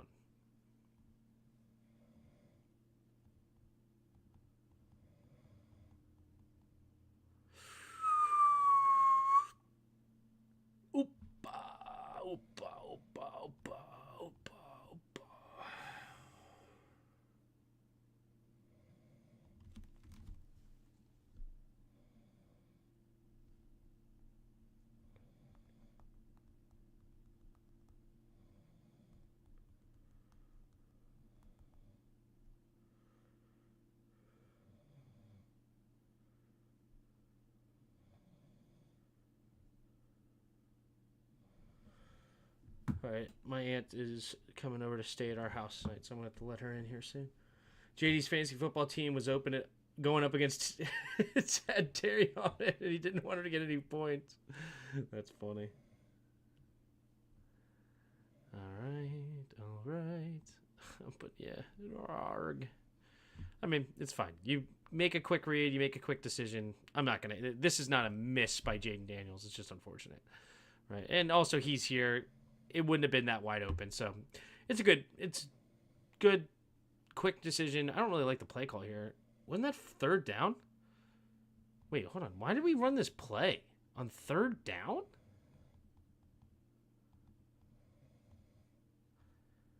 Where's the first down marker? All the way at the 2?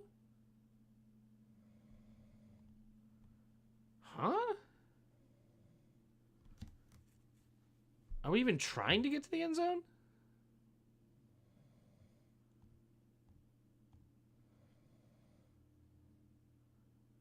Okay, I don't like this throw by Jaden. This is never getting the first down on third down here. He should be looking... I guess he's just worried about pressure, maybe? And he just wants to get rid of it? But he should be looking here. Pump fake here? I wish he pump faked here. And then this may have been wide open into the end zone if he pump faked it. But nonetheless. Is Auntie Tim a Redskins fan as well? Yes, she is. Except she married a Cowboys fan. What a disaster. He's from Texas. I guess he has an excuse. Whatever. Was no pressure that the line held? Yeah. Actually, yeah, I mean, when you chip Miles, there you go.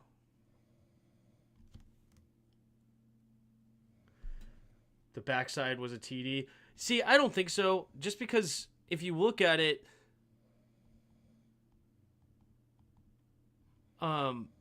he would get, this guy right here would have gotten in the way, right?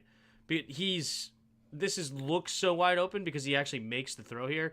But this guy was all over Zacchaeus. So on this play, if he could have it back, right? If he could have it back, actually, you know what? Never mind. The whole time he should have been looking at this guy, right? And if he commits to this side, throw it here. This is a touchdown to Terry. If he stays put, throw it here. This is a touchdown on the wheel, right? But he gets a little antsy, and so he just gets rid of it here, and chip, and into the flat. He needs to read this. He needs to read this for sure. And he didn't. I don't know why. I guess he just was afraid of the pressure for whatever reason.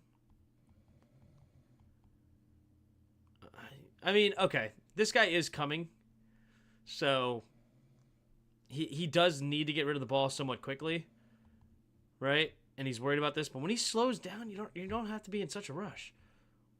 Oh, wait. Terry's running a comeback or a... I hate this play. Just... All right, on to the next play. I hate that play. I don't like that play at all. Cliff needs to get rid of that one. Do y'all send him back to Texas for Thanksgiving dinner? Yeah. My aunt is not really into football. So, she was a soccer player. But she doesn't really follow professional sports that much anyway. I never knew her to follow sports.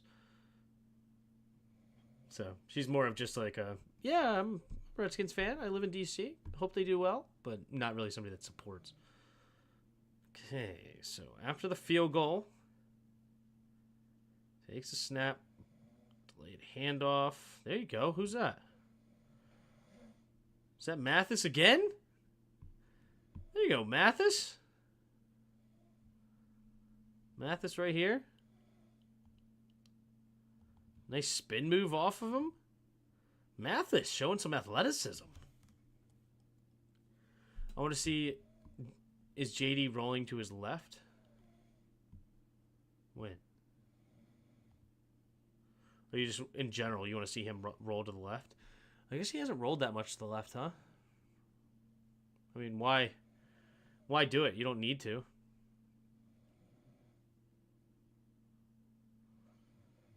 Okay.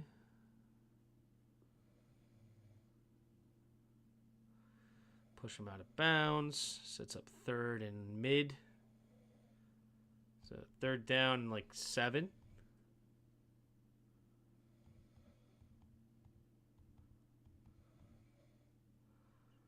Oh, it's so good. There's nobody open. Who's open? Oh, never mind.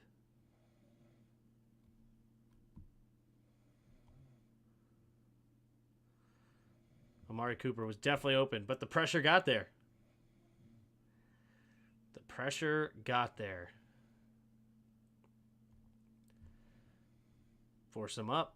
This is wide open. He doesn't see it. Deshaun Watson just stinks.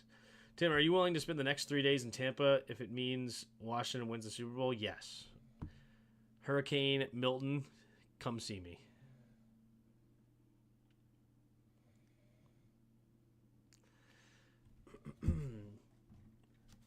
Even if I have to watch the Super Bowl from up above.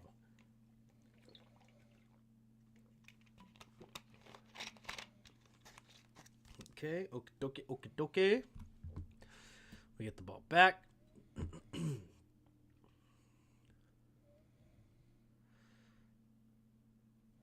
tight ends on the right, two receivers to the left.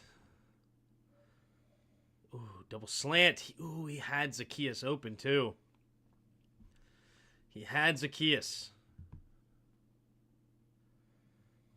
Oh, man. It's a good play by 59. All right, let's go to the back end, actually. I'm curious. So 59 is going to blitz. Who picks him up? Does anybody? No, it's a play action. It's the right call. Just a great play by them. It was open, but good play. All right. Play action.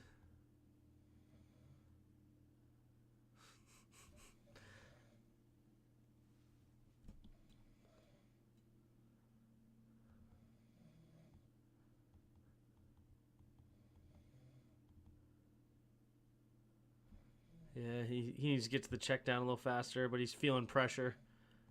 So he wants to escape, and then he has no real escape, so he's just trying to throw it away. It's fine. Let's look at the protection.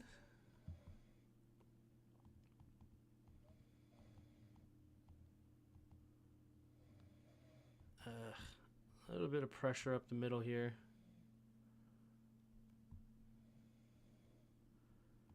It's not horrible protection considering it's a blitz, right? It's 1, 2, 3, 4, 5, 6 blockers. Myles Garrett drops back into protection, but that's basically cancels these out because Hurts is not looking for it. But you have 1, 2, 3, 4, 5 blockers against 1, 2, 3, 4, 5 defenders. They slide it to the right, which makes sense because you have Myles Garrett over there, and you definitely want to help with Myles Garrett. You don't want to end up with Zach Ertz on the backside, screwed. You also have the running back play action here. Going to slow this guy down a little bit. So I like the play call, too, because it slowed him down. Alec Reddy got a little bit off balance there. Allowed the pressure up the middle. And I wish that he saw this potential here when he tries to bounce it outside. But at the same time, it's hard for him to say run back into the middle because this guy could end up crushing you if you don't slip by quick enough, understanding where you want to go with the football. But it's fine. You don't take a sack, you get rid of it, and you live to see another day. The Padres are up 6-1 over the Dodgers. They might take Game 3 for a 2-1 lead in the series. Wow. JD never rolls to the left. The Browns tried to put pressure on the strong side to flush him to the left, but it didn't work. Fair. And I understand it because why would you want to run to the opposite side that your arm is throwing? It's much easier to run to the right and throw that way rather than run to the left and have to contort your body the whole way. So why even force it? Okay, so we get a free penalty there. Okay, free 5 yards. We'll take it. Jaden takes a snap, drops back. This is an incredible catch. This is not a good throw from Jaden. He just gives this guy a chance, which I'm happy about. This is wide open too, but he gives Luke a chance, but he needs to throw it out towards the sideline more. He throws it more inside and allows Newsome way back into the play, and Luke somehow makes this catch anyway. That is a spectacular catch. But Terry is that Terry on Ward? Woo! Tell me you can't get separation. Tell me that Terry can't get separation. That's Denzel frickin' Ward, and he's lost.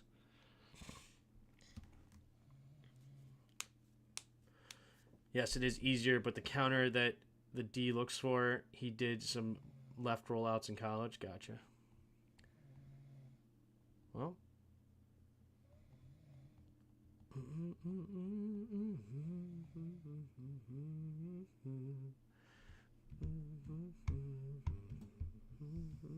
I like the decision there by JD. I just don't like the throw. All right, they hurry up to the line, and keeper just runs around JOK. You may have been able to catch him if you didn't have that Guardian cap on.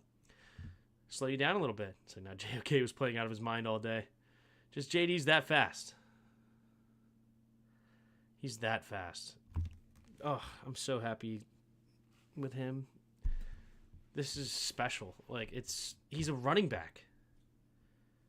He's equivalent to a running back with this athleticism. Just, he's running away from JOK here. Just running away from him. He's so quick and fast. It's amazing. Okay. Takes a snap. Drops back. Beautiful. Beautiful, beautiful, beautiful. I don't even know who number 37 is, so I love the mismatch here with Zach Ertz. He goes to expose it. Yep, and throwing it on time. That's his first read. That's perfect before he even starts to get anywhere else. Love it. Attack that mismatch. I don't know who 37 is, but I know he can't cover Ertz. And so does JD, and he makes a quick throw. Dodgers got the bases loaded with no outs. They can get back in this game with a slam here. Hopefully it's Ohtani up to the plate. Love that throw. Love that throw by JD5. Okay, 4 receivers to the left side. Pressure.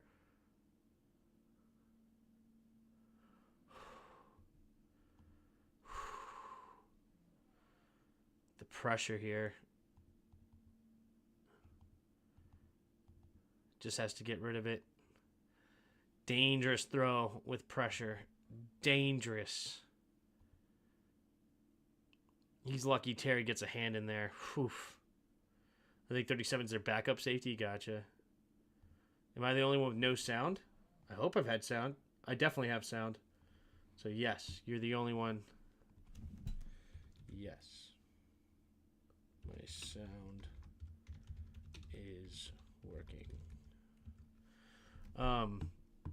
And I didn't mean to do all caps when you do hear me. I guess my caps lock was on. I love it when Boston and Yankees lose. They're unfair, no cap. Gotcha. All right, go deep.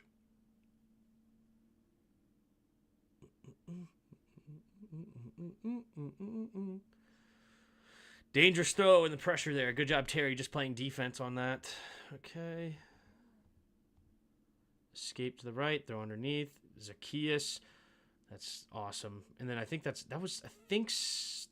may have been third down? Incomplete. No, this was third down, and this should have gotten us the first, I think. Right? Because we had the one to Ertz. I don't remember. Empty backfield. Zacchaeus in motion. Down. Blitz. Escape. And just run for a first down. They wanted a flag over here. I think he actually gets the defensive holding over there, don't they?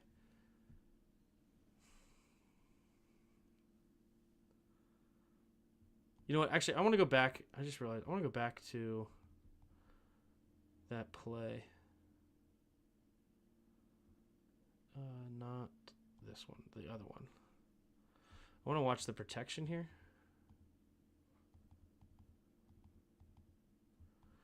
Dude, Myles Garrett is getting all the attention. We're just not blocking dudes because we're worried about Garrett.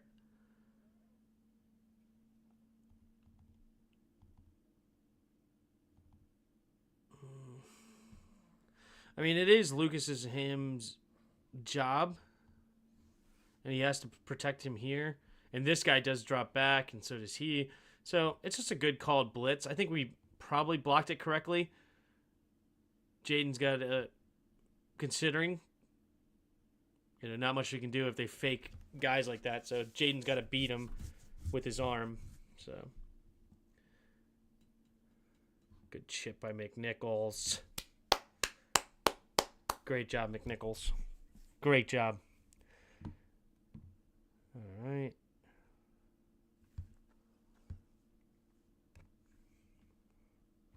See McNichols there, helping out his boy. All right. 2 receivers each. No, 3 receivers to the right. Zacchaeus in motion. Blitz, JOK coming off the side here. If he didn't have JOK, he probably would have seen Luke McCaffrey over in the middle of the field. But nonetheless, he just takes it and keeps it with his own legs and nearly gets to the end zone. They did hit a granny? Nice. Grand slam. Who was it? Was it Otani?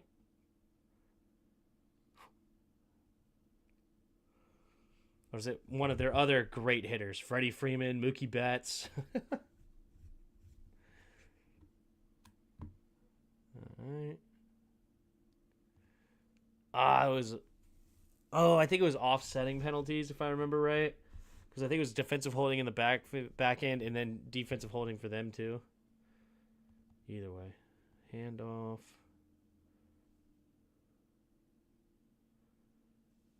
No elder abuse. Oh.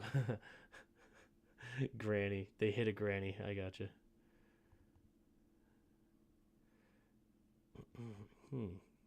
How does nobody block him?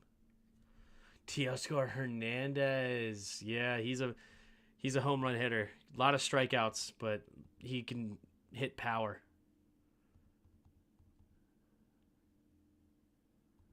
Huh. Nobody blocks the linebacker. Yeah, this is a bad read. He sees the safety. He needs to be blocking the linebacker. Allegretti. Nonetheless, it's fine. JD doesn't run. He glides across the screen. That's pretty fair. Wait a minute. What happened here? Okay, so the plays were just jacked up, out of order. Okay, so it was a defensive holding. Okay, so the plays were just weird. That's fine. Handoff. Close, but not in yet.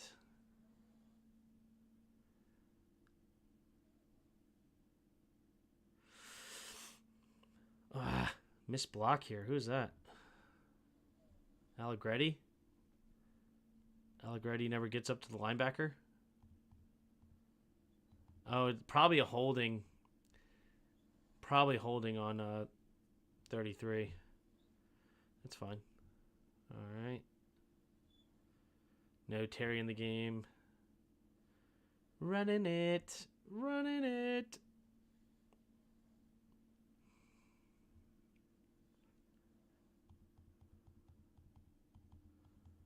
That's like, you can't get any better than that by Biotish.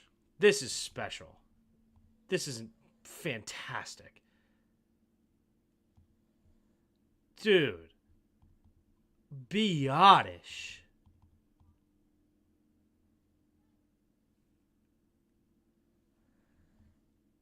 Are you kidding me? That is filthy. That was a great block by Biotish. Wow.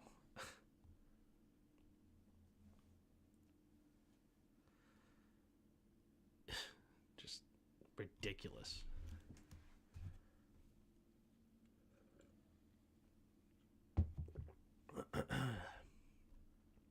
Tutty hug, yeah.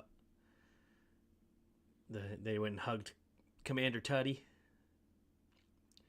I heard about that on the people in the chat were saying that in the broadcast. I didn't see it. All right, here we go. Single back.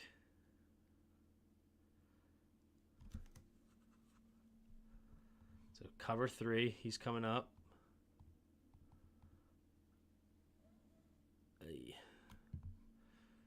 Bobby Wagner kind of slipped on that. Kind of slipped here. But Jonathan Allen does a good job not to get destroyed here. Yep. Throws him off and makes the tackle. Yeah, Bobby Wagner on the backside, just slipping. Oof. Oh, Major Tutty. You're right. Not Commander Tutty. You're right. Major Tutty. In the shotgun. I kind of said it and thought I was wrong, but I didn't know what it was. Can we just skim through the fourth quarter offense? There's basically nothing to see. We can just look at the defense. Sure. It's probably fair. Oh, yeah, especially when Mariota comes in. I don't care when Mariota comes in. I could not care less when Mariota comes into the game. Also, I don't know if I care about the last. I think I care about the fourth quarter at all. Honestly, I don't know how much we'll do of the fourth quarter, if I'm being honest with you guys. Because even then, they were just giving up. They just started running the ball with Foreman.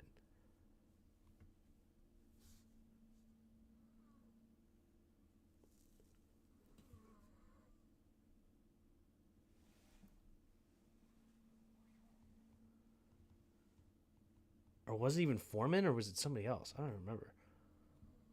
Dude. Bobby Wagner and Frankie Louvu should be arrested. Tackling the quarterback with a weapon. Frankie Louvu, baby. Frankie Louvu, dude. Dude.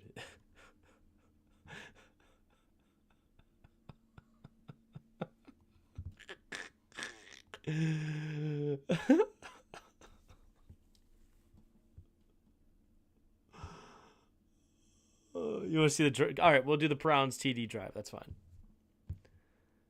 And that'll be the last thing we do.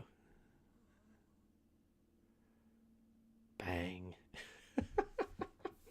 Frankie Louvu is a freak, dude. Frankie Louvu is a freak.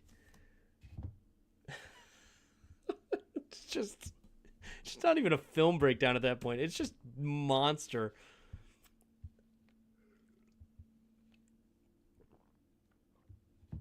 I think we got a holding call, didn't we? I don't think we start at the 39. If I remember right, I think we start back at the 20 or something.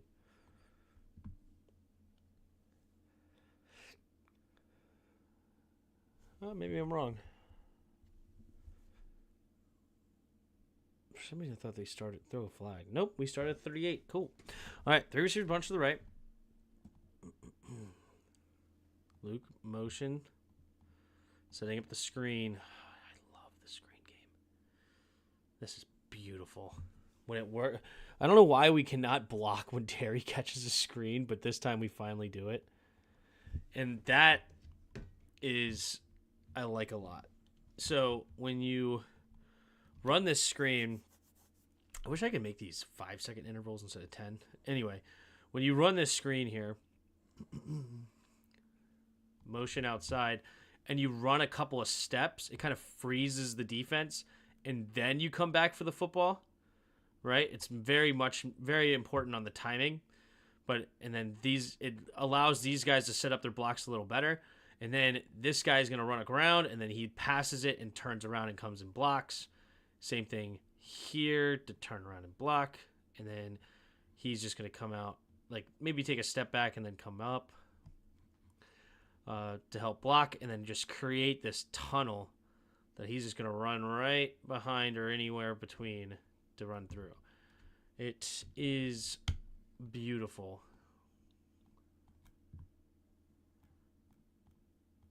And then even these guys are getting into it.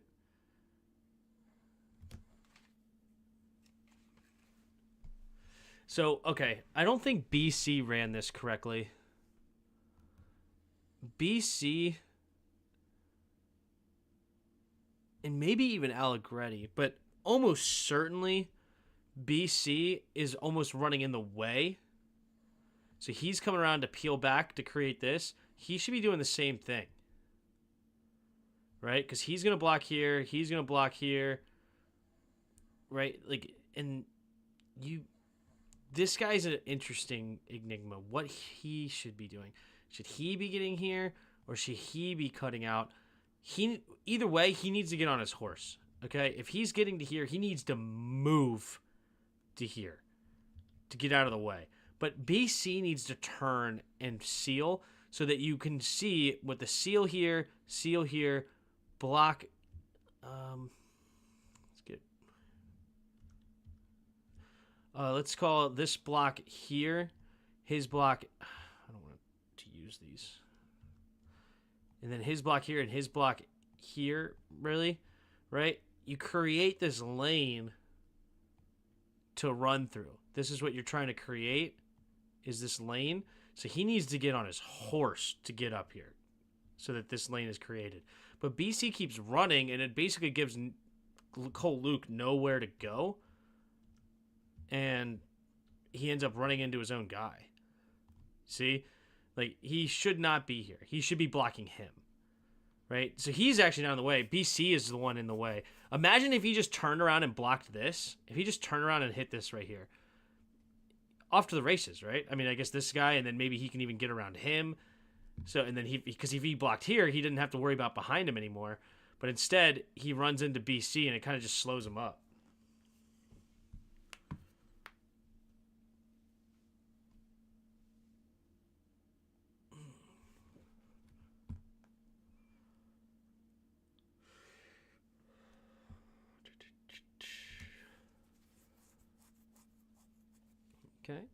Okay.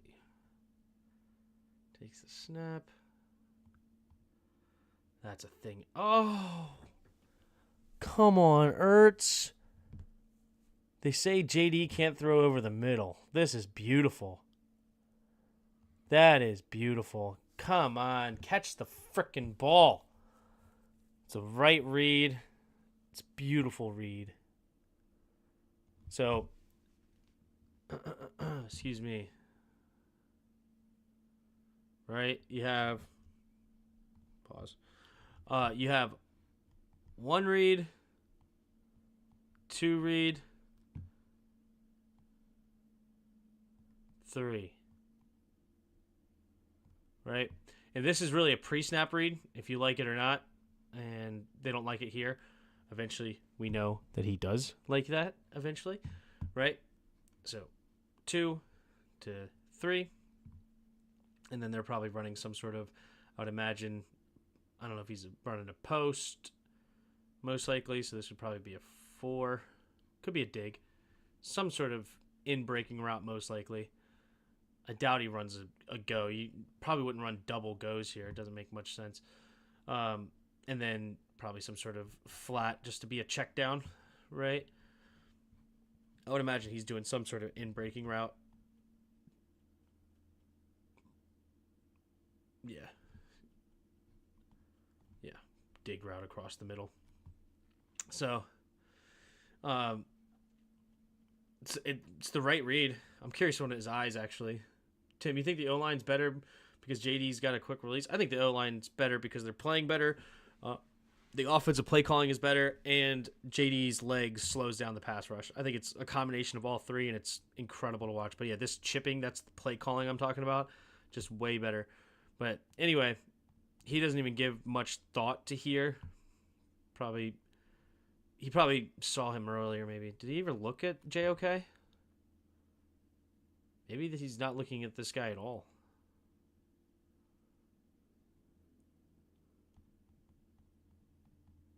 No, so they're not reading this. So he's just looking at the safety to see what the safety does. And the safety stepped back a little bit too far. It says, okay, I'm going right at you then. Bang. Should have been caught. BC got helped with a chip there, so Luke just hits Myles Garrett, calls it a day. But Wiley on the other side doing a good job, man. That's Sedarius Smith. That's no joke. 3 receivers to the left. Takes a snap. Quick. Oh, jeez. So beautiful. It's a man-to-man destroyer. Is it man? Oh. Perfect read. Did we do a motion or anything? This is a perfect read. Did we do anything? He just reads man-to-man, I guess, at some point. Why does he read man? I don't know. He had to have known somehow, because he threw that perfectly, and the read is perfect. I don't know why he knew that. We didn't run a motion. Why? Good for him. I'm happy.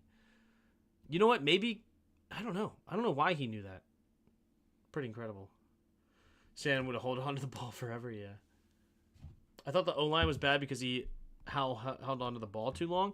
That certainly didn't help. It's everything has changed this year, right? But I mean, JD's held on to the ball and he still makes people miss, right? Like that's what I'm talking about. Like his legs are so huge. Like think about the Tampa game. How many times did he have to just run to escape from the pocket? So he neutralized the pass rush just in week 1 alone because he was able to just run away from people. In your opinion, how many plays do you think the playbook actually consists of? Do you think it's over 100? If I were to guess,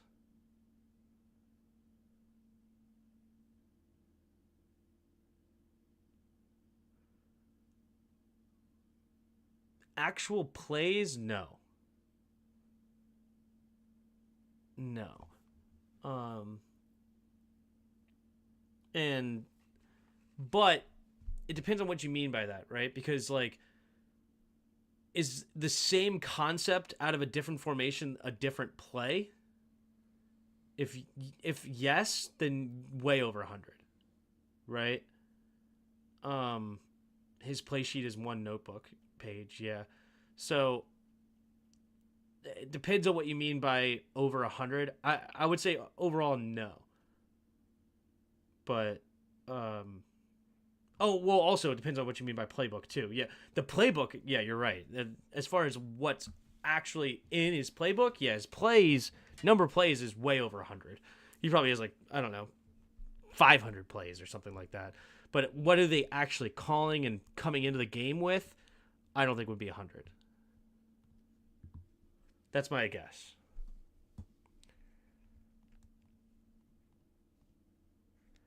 For this year, he called plays from a note card. Yeah.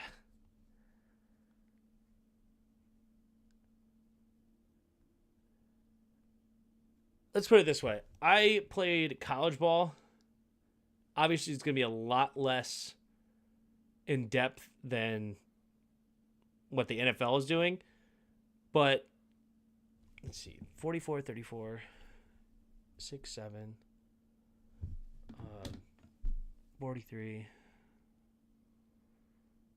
Bill.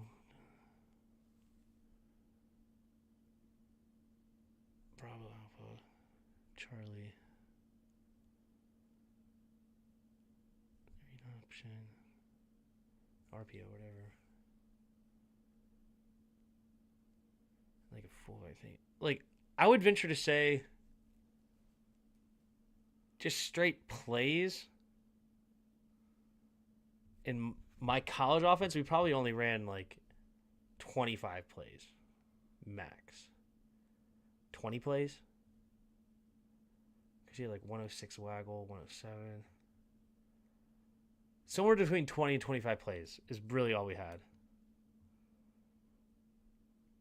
Like 20 to 25 plays. So I bet they're probably maybe around 75 play. No, probably not. Probably somewhere between 50 and 60 plays would be my guess. That'd be my guess.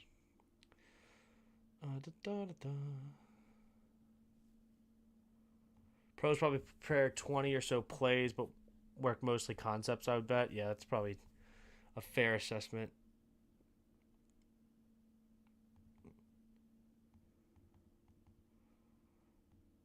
Okay, this was a disaster here.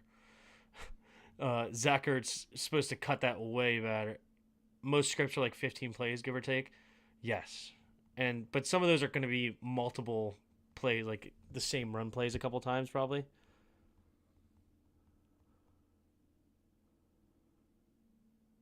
But hey, JD turns a play that most people probably would have just taken a sack on into 3 plays. Oh.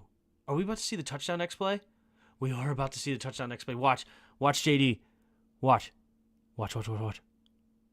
He calls it. Oh, this is a touchdown. I don't have to watch anything else. I don't have to remember or think about it. This is a touchdown to Diami. This next play. He's going to call it. Watch, he's going to run right at him. He's going to say, run this. Touchdown, Diami.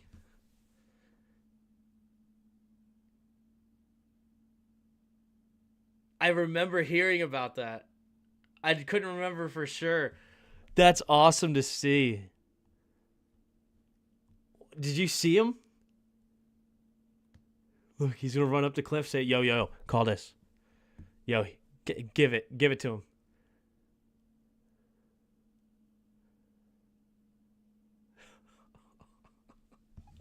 That's awesome. That's awesome. I'm just curious what happens out here. Good chip. Bang.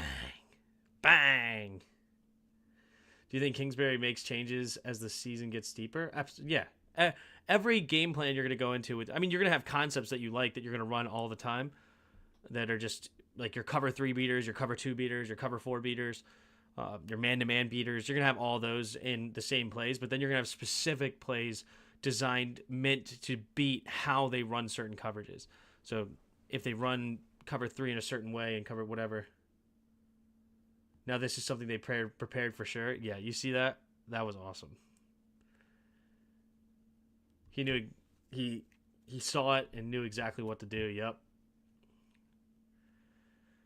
So beautiful. So beautiful. We chipped the crap out of Myles Garrett today. Just chipped the crap out of him.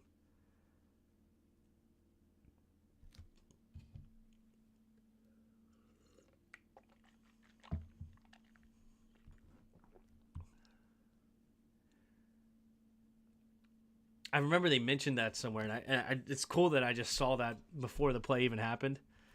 Because yeah, I don't have the play up or anything. So it's cool. All right, let's see what we got here. Ooh, Percy Butler in at linebacker. Interesting.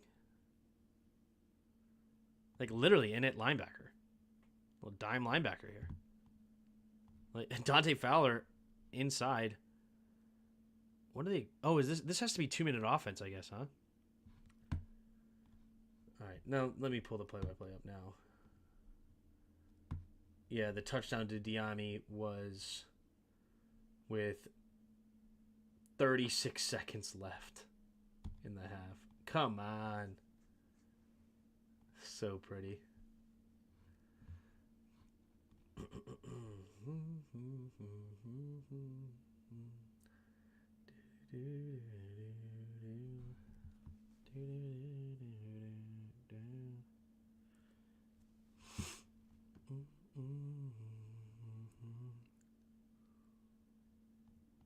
So, cover 3.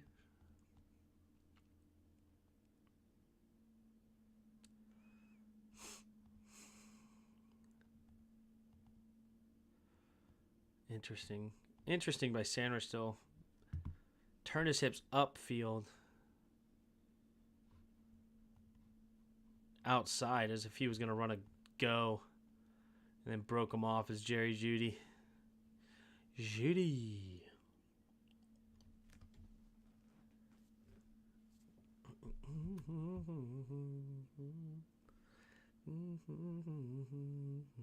Is that a stunt too?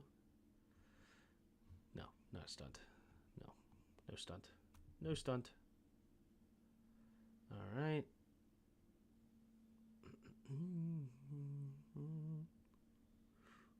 I'm liking Joe Witt. Yeah. The communication's getting so much better in the secondary. They're starting to learn each other. It's awesome. He has no deep help. He didn't have a ton of choice. Yeah, but I still would have liked to see him turn his hips inside and just play outside leverage. So then he can run with him no matter what. Like if he runs deep, great. If he runs post, he can get there. I don't know. Doesn't matter. I understand that he had to turn his hips. I just more of like which direction he turned. So it's fine.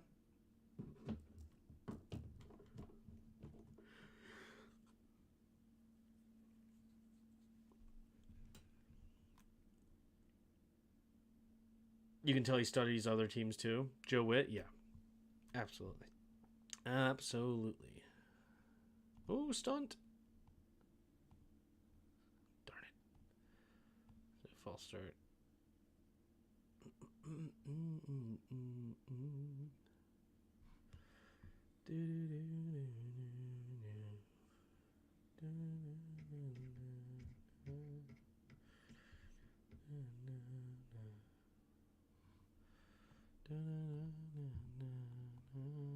Yep, Amari Cooper. The drag route. The hated drag route. Especially for a guy that's not that fast like Benjamin St. Juice. Tough. Did Benjamin St. Juice get hurt on this play? Or did he just lose a shoe? I don't know. Something weird happened. He looked at himself. He stayed on the field, though, so I don't know what that was. Ooh, blitz coming from Luvu. That's scary. For the other team. Spin move. Nice coverage, Noah. Nice coverage. Let's watch his technique.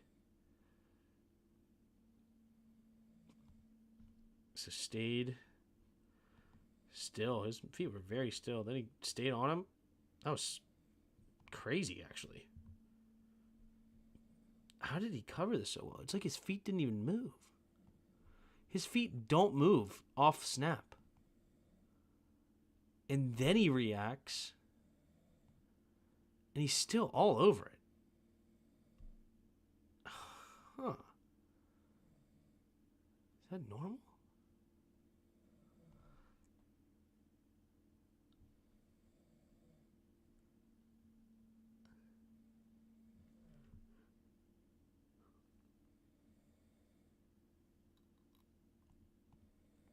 Did Forbes play? I don't know if he was healthy enough to play or not, but he did not play very much. Sanders still was starting outside.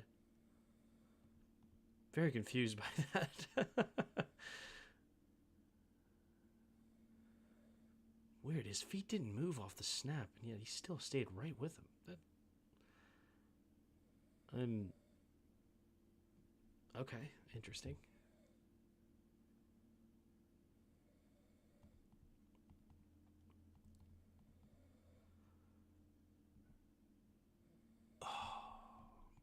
Incomplete.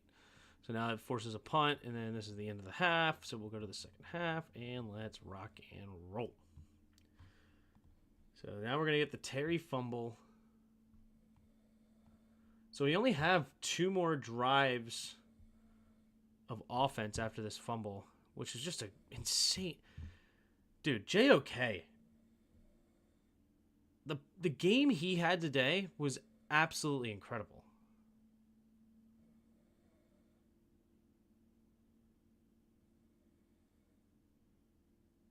You know it's a good day when Tim's not yelling at Forbes. Yeah. I'm so glad Forbes is not playing. 3 receivers to the right.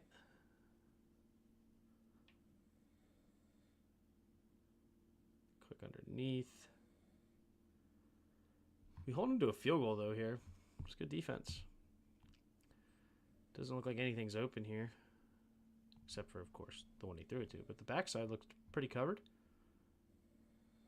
Ooh, this would have been open, actually. If he didn't throw it this way, this would have been open because he would have stayed glued to him. Okay. Oh, he ran way... He did not cut across the field, though. Also, look at when we've been through the last few seasons, yeah. Didn't know why they called that play. I mean, it's another way to get Terry the football. I'm not mad about it.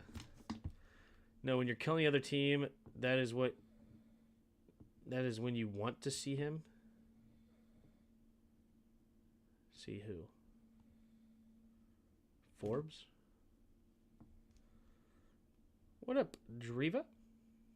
From the Bahamas, apparently. And then deletes the message. Don't want to let anybody know, but I wanted to let everybody know. You know? Kinda. But this unit seems to be getting much better coverage, yeah? Yeah, that's a completion. Yeah. Good job not getting a safety there. Or not letting him get a touchdown, rather. Zone coverage. It's a good play against zone. Very good play against zone. He gets sucked down a little bit this way. Except he shouldn't. Luvu got sucked down when he shouldn't. He should drop right back into that. What the heck are those words and why? That looked weird. I didn't know what that was. Okay. Do you think another team picks up Saleh as their head coach, or will he have to go back to being a DC for a few years? I think he has to go back to being a DC. Yeah, Luvu gets sucked down when he doesn't need to. I don't even know what he's thinking. Why does he move so much? Like, this is looks like cover 6, right? Deep quarters, half. So he's got the zone down here, and he's got the zone right here. Don't move. Why move? What are you doing? What does that get you? Just drop right back into this zone, and you take this away until you can pass it off to him. And he stays underneath, and he's going to get this easy. So Luvu, who's had a great day up until this point, got a little bit too much over here, and he should have dropped right back into that zone and been good. Tough. I think he goes back to DC. Yeah. Frankly, DC seems like a better fit for his skills. Maybe he'll get another opportunity eventually. Yeah, I think he should be a DC. Interesting where he should go.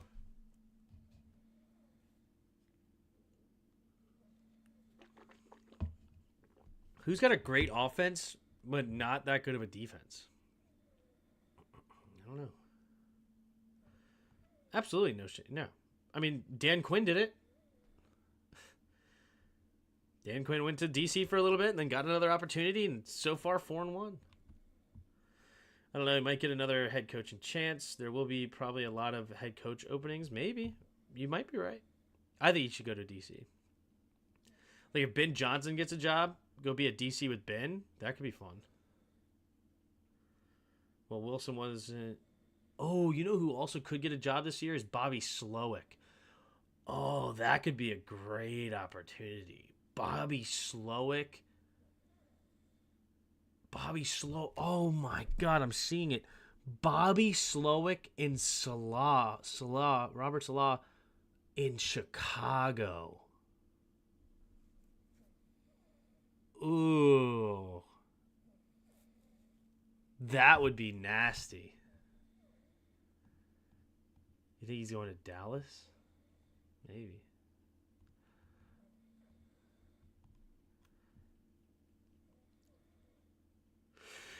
So the false start moves them back.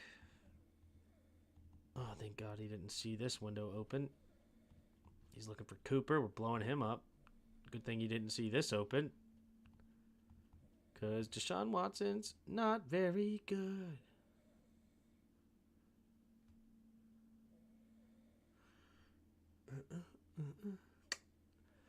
And the reason why I say Slowick with Salah is because they had history together in San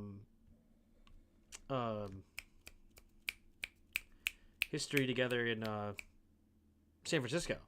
Slowick was from San Francisco that's where D'Amico Ryans got it. So Bobby Slowick and him over there, man. I can see the Rams or Titans trying to pick him up and to rehabilitate their defense. Ooh. Who's the defensive coordinator right now for the Rams? I know they had Raheem Morris before he became the coach of the Falcons. Drops back to pass. Good coverage. Ooh, this guy's open late. But there's pressure. The coverage is good enough until the pressure got there. Only a 3-man rush. And then it's just dropped. Fortunate. Jerry Jeudy sucks. This is actually a freaking nutty play. Wow, that's a great play by Watson. Did he no-look this thing? He no-looked it. Chris Shula is the Rams DC. Oh, is that Don Shula's son or something? The Jets will hire Billy Belly? That's funny. Alright, takes a snap. Gonna get a small gain, I think, right? No, he just throws it away.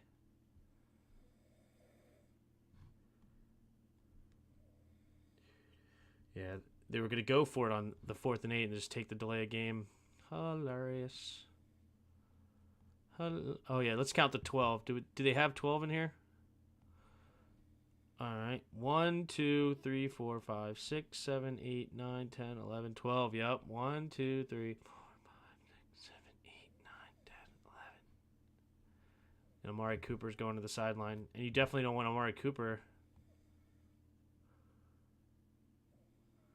Watson's frustrated. Yep, because he doesn't have the right personnel.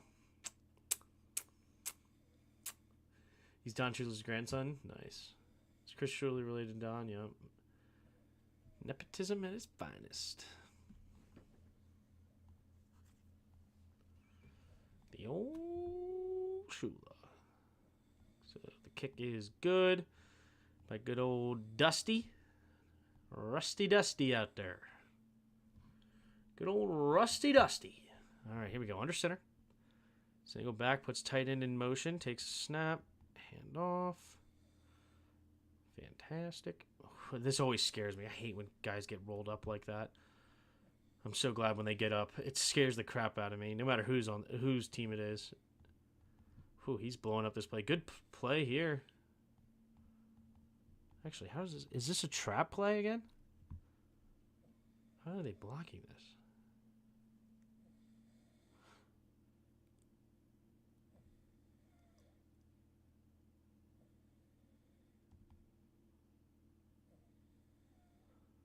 Yeah, the inside guys are trapping.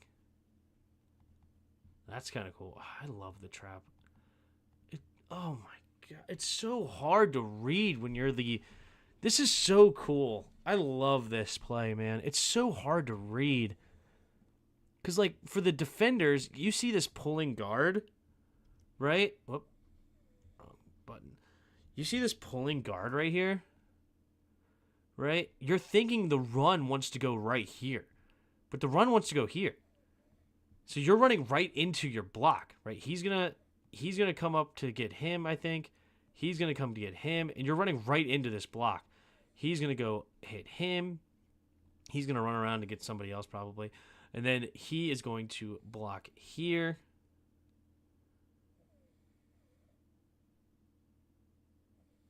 I don't even know who gets to this guy. Actually.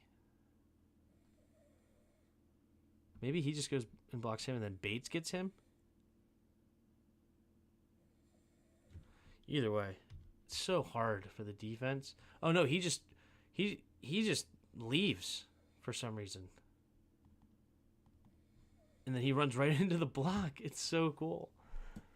It's so cool how that opens up. It's so hard for the defense to read, especially with how they grew up on the, like, they're used to this pulling guard here. Like when they see this here, they're used to this coming right in this spot, right? Running right behind the pulling guard, right?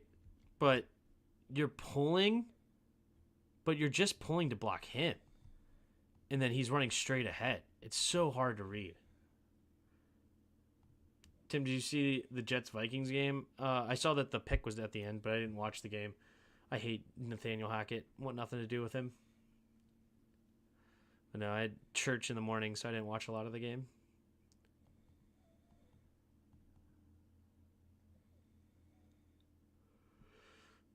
Oh, Terry.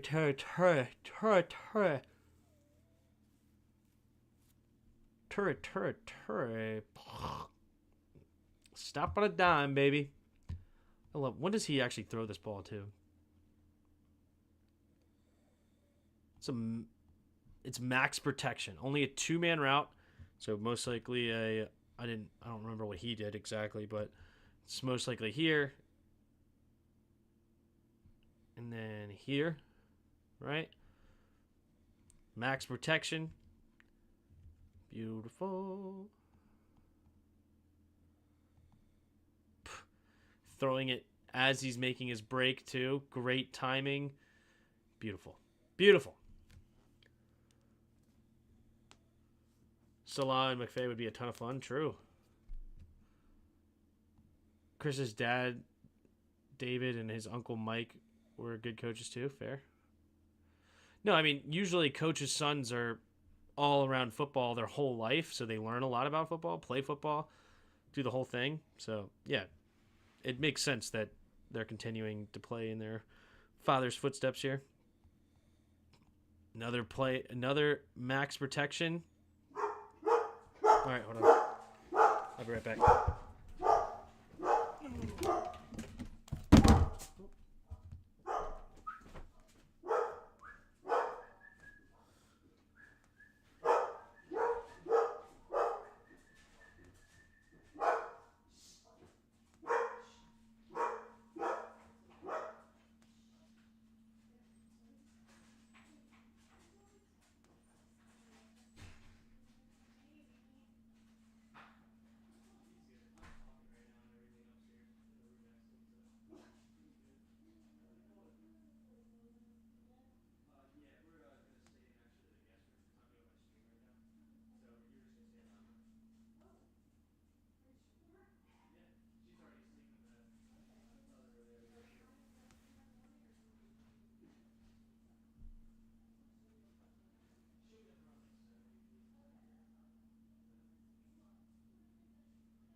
All right, sorry about that, guys. Here we go. My dog heard your dog through the computer, and now he's going crazy. Good old Ruby. You good? I didn't mean to wake. I thought you were already awake. Sorry, you good? Anyway, all right, here we go. Jets offense sucks too. Many drop balls. Rodgers washed. Yeah. I know who didn't have drop passes. Garrett Wilson went off last week. Anyway, this is ridiculous. How does he convert this? 99% of quarterbacks are taking a sack here. Just 99% of them. This is easily a sack for everyone else except for maybe Lamar. And maybe Justin Fields. And instead, it's a huge play. He's just so good. So good.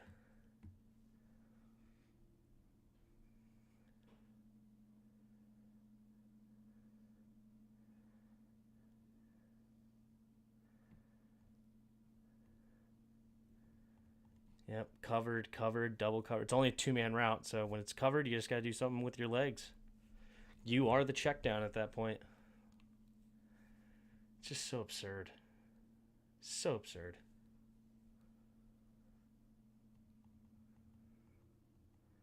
It's great protection, too. He's coming around the outside. Ooh, Wiley got beat late, but that's Myles Garrett for you. Why does Myles Garrett take so long to get there, actually? Does he get chipped? No. Just not bad for Wiley. Not bad until he gets off balance at the end, but I mean that protection's good enough to get a throw out there if somebody got open, but Both receivers are double covered, nowhere to go. And the shotgun, I think this is a read option. It was a read option. Actually, was it? No, I think it's just a handoff. Give some credit to the Vikings defense. They're actually one of the best in the league right now. Yeah, they're insane. Brian Flores has got them coached like crazy. No, this is not a read option because we're blocking the end man on the line of scrimmage. Just a little draw, and Eckler finding some room. He got punched in the face. That is why it took him a bit. Oh, did he? Did Wiley punch him? I didn't even notice that.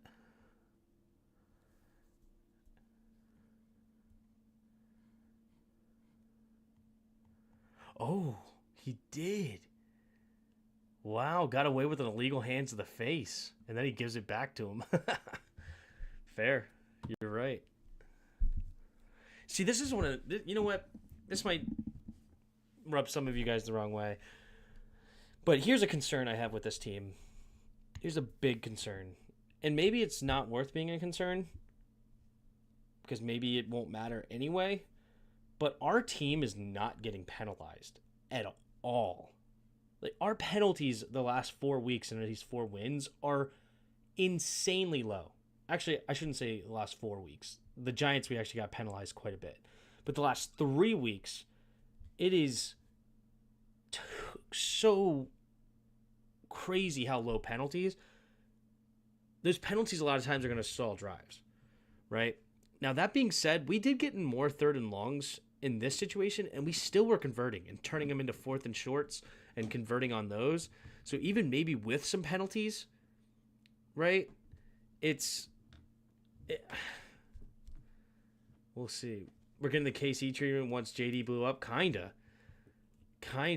And I am a little bit concerned if we start getting penalties more. How does this team respond, especially offensively? Right? Because remember, it's prevented us from a lot of touchdowns, those penalties in week 3 against the Giants. Or sorry, week 2 against the Giants.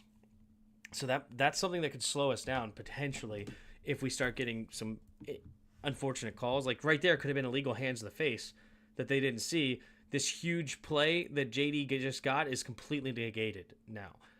And that's setting you up at least in 2nd, maybe even 3rd and long because of it. So it's annoying.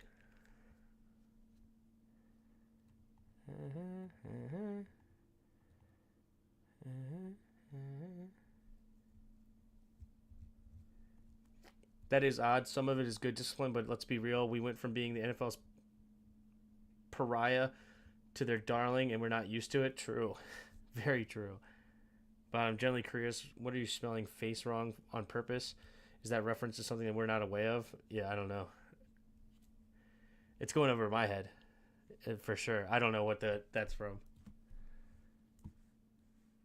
In the shotgun, takes a snap, handoff to nobody. Okay, why did he not hand this off? Hold on. What happened here?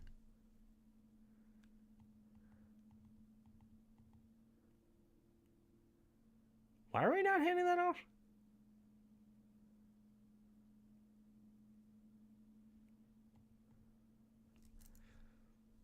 Why are we not handing that off, Jaden? Yeah, he wants that back for sure. Don't know why he didn't hand that off. Very weird. I don't see what the benefit possibly could have been. Like, we're not blocking this guy, and we're not blocking this guy. So, hello? And this could have been a touchdown. I don't know why JD didn't hand that off. The use of C as the S sound should be made illegal. Oh, we asked Justin, and we shall now know. Oh.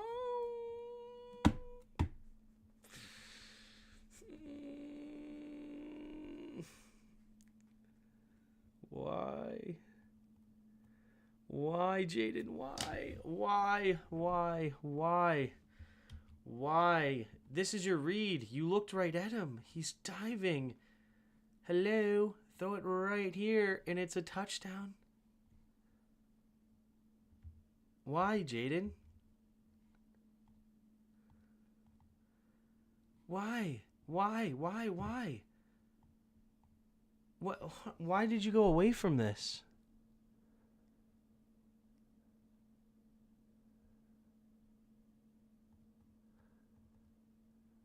He's looking right at it. What? Okay, Jaden is not having his best drive here. I mean, he had that nice run. But you know what? That said, he still completed it. It's so awesome. It's like, he's so good. He's so good. He's missing things, but yet it's like you can't even complain when he misses because he turns it into a positive play. Like, I think about week 1 against Tampa Bay. Like, I'm like, oh my gosh, Terry was open for a touchdown. Well, he ran for a 15-yard first down. Dang it, he missed Terry McLaurin for a touchdown. Well, he threw it to somebody else for a 10-yard gain.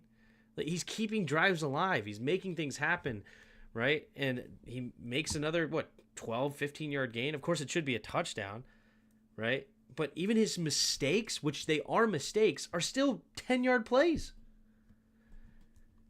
It's most people, when they make a mistake, it's a pick. Or when they make a mistake, it's a sack. He makes mistakes and it's 12-yard gains. Oh, man. I don't know why he read it that way, though. That was weird.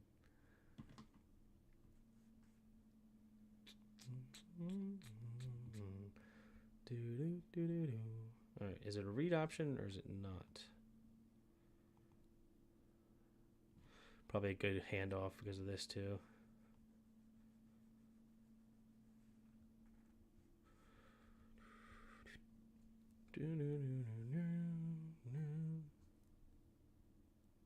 That superpower makes him basically fail-proof? Exactly. And then this. And then this. Hey. You load up this side, right? Because didn't you put him in motion? Yeah. So you now load up this side, right? And I'm sure this is going to get somebody to move over here, right? And now, well, let's actually wait for him to move. Yep, there we go. He's gone. He's moving. So now you have a down block here, pull, down block. It looks like he's probably pulling as well. He's going to reach here. He's going to block the back end. And then you have 2 pullers, right? So pull. So down block, pull here, pull here. Of course, they're going to be blocking out here, actually. But still, now you have the numbers. And it's because you have a guy like Jaden. Jaden makes the game unfair. He makes the game unfair. Right? Block. Now he just has one guy to beat here. It just...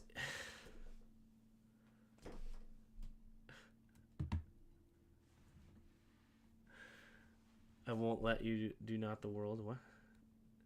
Yes, you can change. You can be...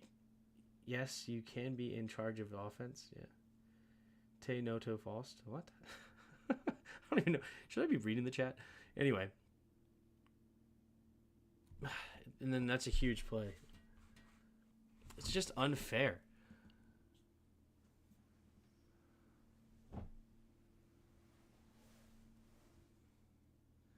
It's just unfair. I'm assuming Allegretti and Biotish.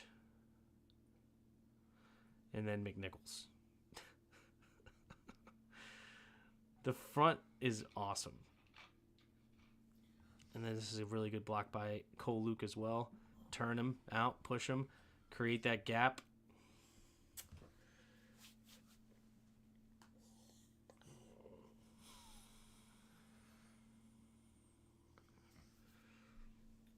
How do I think EB would have done with Jaden? I think EB would be looking a lot better with Jaden. I think Jaden... Well, I do think that Cliff is just dialing up an incredible offense. I don't think that EB would have dialed up as good of an offense. But JD kind of makes you better at all times. Like, he's that good. He is actually that good.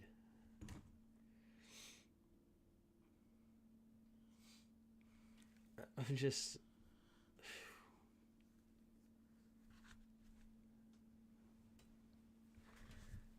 It's something special right now, guys. It's something special. Wait, can you guys not see the bottom of the screen? Oh shoot. I just realized this screen's all out of whack this whole time. Sorry, guys. Don't know how that happened, but alright, now it's fixed. We'd have no run game at all, and he wouldn't chip DBs, yeah. But my point is, though, is that JD would make him look better, because he would run away from people. I mean, I think EB is bad. I think EB is just bad. Okay? I don't think EB was a product of bad players. I think EB just was bad because he didn't know how to work around his bad players. But JD is why we're putting up 30 plus. He would have gifted him a new knee brace. And that's why EB's out of the NFL. Exactly. So, all right, gaping hole here. Probably shouldn't have been. It's really good blocking up front and great run by Foreman. Great run.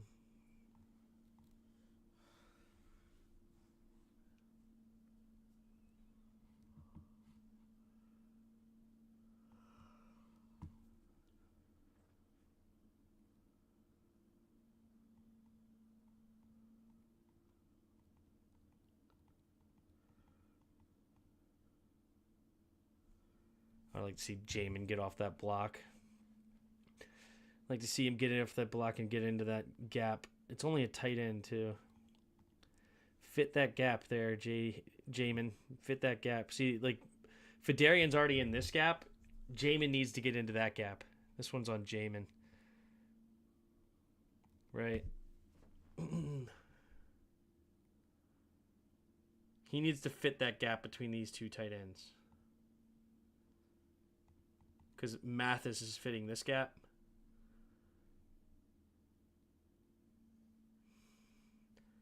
And Bobby Wagner is also going to come in here. No, he's going to go backside. Make sure he doesn't cut back.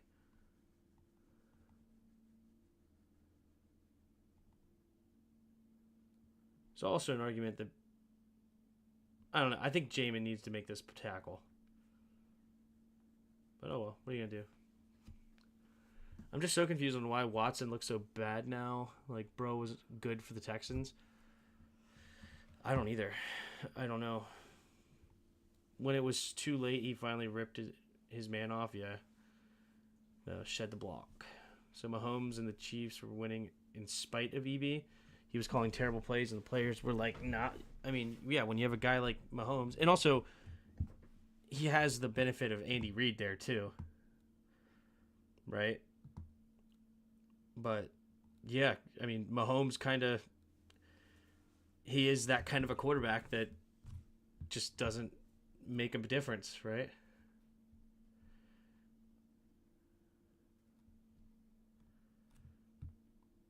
He was calling terrible plays, and the players were like, nah, we'll do the opposite of whatever EB calls. No, it's not necessarily that. It's just that similar to what I'm talking about with JD, Patrick Mahomes can make a broken play into a positive, right? So even if you have a bad play call, he can fix it. But also, by the time Mahomes was getting calls with everything, like in the beginning, EB wasn't calling plays. It was Andy Reid that was calling the plays, right? And then by the time EB starts calling plays, Mahomes is starting to feel better where he can make checks at the line himself. Now you have a rookie quarterback in Sam Howell. How are you going to help him? How are you going to protect him? How are you going to make it easier for him? How are you going to fix things for him? How are you going to get guys open for him to see in easy lanes and things like that? And also Sam Howell's not that great, right? So it's all about it. EB worked with Alex Smith also. He was a running backs coach then. He didn't become the OC until Mahomes got there. Matt Nagy was with Alex Smith that final year that Alex Smith was going crazy, and then Matt Nagy became the coach of the Bears, and EB then became the OC, I believe, the first year with Mahomes.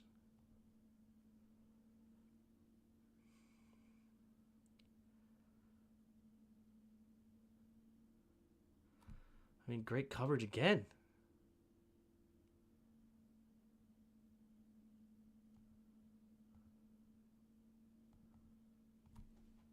Oh, he needs to throw this. This is open. Okay, never mind. It's not great coverage. Watson just sucks.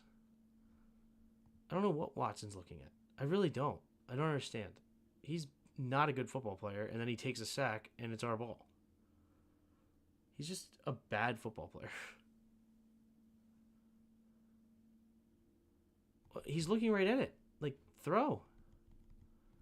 And then he's looking this way. Whatever. I'm not mad about it. You just want to give the ball to us? That's great.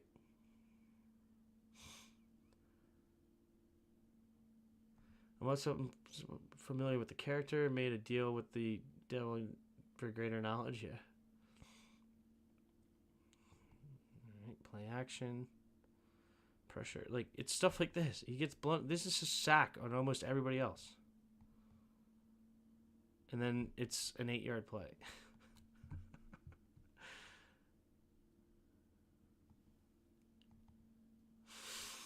Nothing.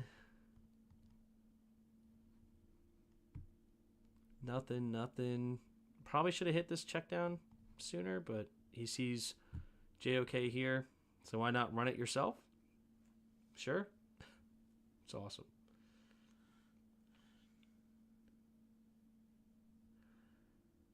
Plus, we had Chris Paul on the O-line. Yeah, our O-line was bad. O-line was much worse. What was the O-line doing here?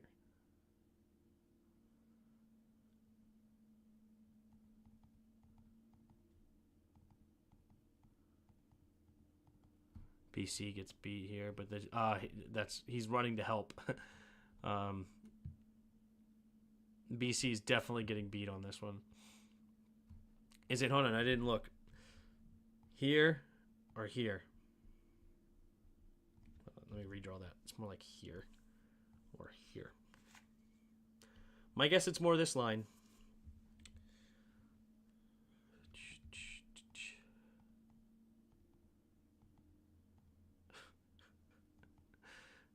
He does it every time.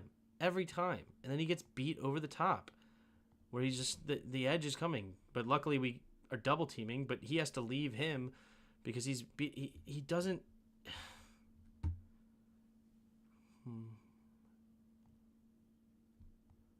Like, I gotta... Remind me when we do the next defensive play. Just look at Wills, their left tackle. Yeah, but the only way to defend him is an elite gap responsible D-line and maybe delayed blitz, side blitz. Blindside blitz. Didn't Robert Jameson make a deal with the devil to be the greatest guitar player ever lived? I don't know. I really think Bro is purposely sabotaging this team. Doesn't make any sense. Which Bro? I don't know. Dang it. Max protection. Unfortunate.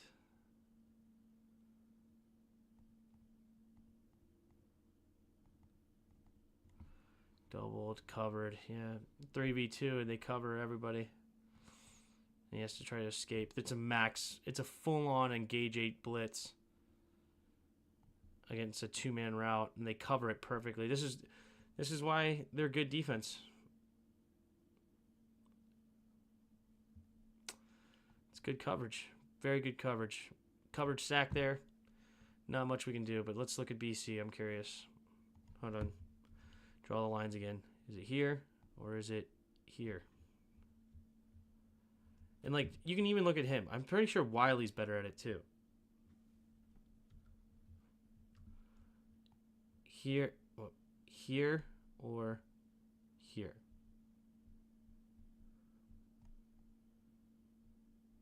Right? Which one does he do? Oh, well, never mind. But look at him. He's way off the line. Way off the line. I'm curious how well he does. Maybe he does better this time. We'll see. I wanted to pause it. But see, he's getting beat around. Like, they need to help. They need to help him. Instead of, or I want to wait until actually.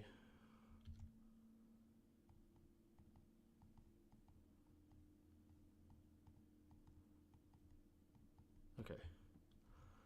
Here or here. I mean, he's just jumping way too far outside. And it's allowing him to get beat around the corner. And luckily, it's being helped here. I hate it. I hate it.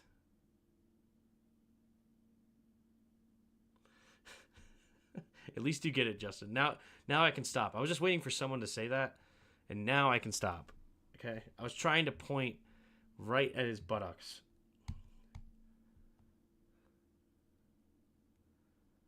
And it's a thing of beauty. It's just so beautiful. It's just dialed up perfectly. It's the perfect play call. It's against the right blitz. It's just perfect. It's just pretty. It's so pretty.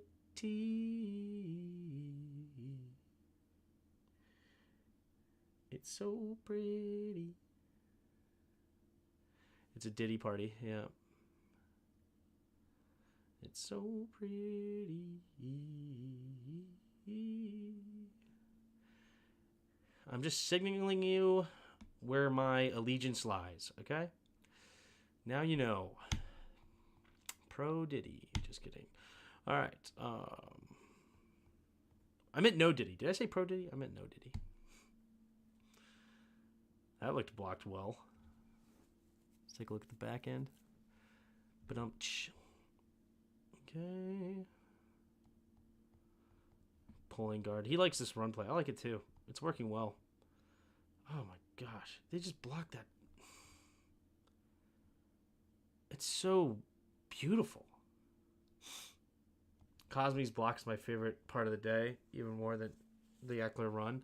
Oh, did he have a good block downfield? I missed it.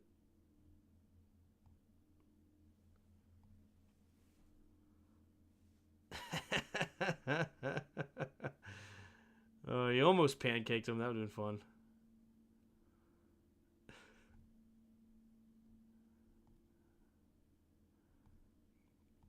I love these pulling guard and center. We never ran that in college either, but it's working so good. So down block, pull, reach, and then jet sweep to slow him down.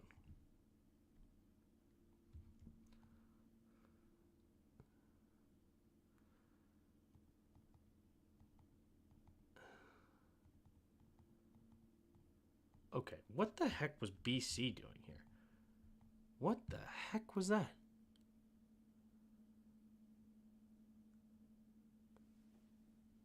Why would you do this?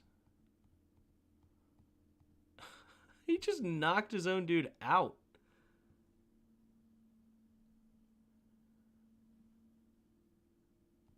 I guess technically he's supposed to reach up to this linebacker, I guess, and he's supposed to take this over, but he just ends up decking Allegretti.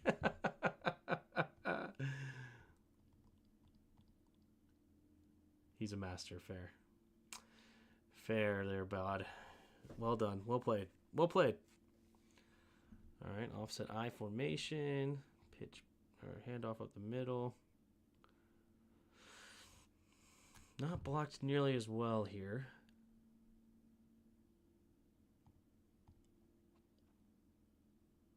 Senate needs to hold on to that block. This is a weird... What are we doing here? Oh, I hate this run. I hate this run play. This is the Jay Gruden duo play. I hate duo. I hate duo. I never liked that run play at all, ever. Takes the snap, and this should have been a touchdown. Instead, it is dropped. Should have been a touchdown. It's a great route. He got separation. He got what he wanted, and then it's in the bucket. He just needs to catch it. Y'all have a good night. Bye, man. Have a good night. Thanks for being here. Appreciate you. Miss you. Boop. Catch the gosh darn ball, bro. Catch it. It's fine. He just wanted to get Seibert some more extra fantasy points. He already had 100 today. Okay, so was that the last scoring drive? So that's the last we've seen of Jaden. Okay, so Red Wings wanted to watch the touchdown drive. I'm not watching Mariota play. I could not care less. It'd be impressive to see how little I care. Okay, so we see the punt, and we're off like a herd of turtles. So we'll watch this touchdown drive, and will be the end of what we see.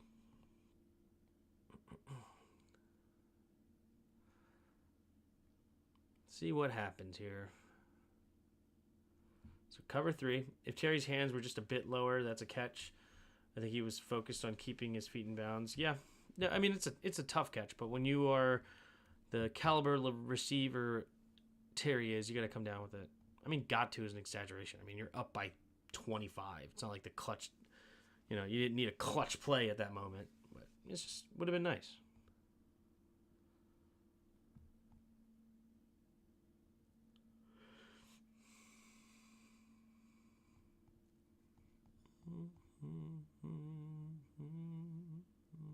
Little read option. Is it 2 high safeties or single high?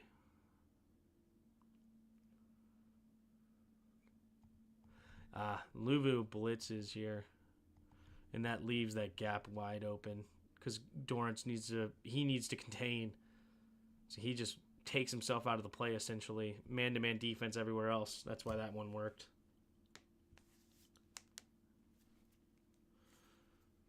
Well, Luvu also just attacked there. It was a good call against the blitz we ran, right? Occasionally that happens, but when you have a blitzer right there, and then you run right where the blitzer came from, it makes it pretty easy, right? He just puts his foot in the ground and then bang, and he has to respect the quarterback because he is contained, and now Luvu's just out of the play completely. He's over guarding him man-to-man, and now it's just a safety to beat. So sometimes they call the right play against the right defense. Just like our screen game. Just like the screen to Eckler, the reason that's such a big play is because we called it at the right time against their blitz, right? If that's called at a different time, it's probably not as big of a play. But it's a huge play because it's called at the right time. Oh, tackle him. Come on, Allen.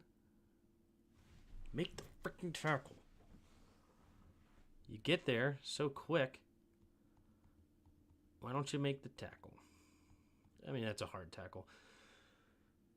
Slows him down just enough to let the defense get in there, though. Love to see that. Spin move. Good job by Deron Payne, too. Good job by the entire defense. 4 guys are there to tackle him. The Ravens game is going to be much watch and see. Yep. Shotgun takes a snap. Pumping, throws underneath. It'll be caught. Gets close to the first down marker.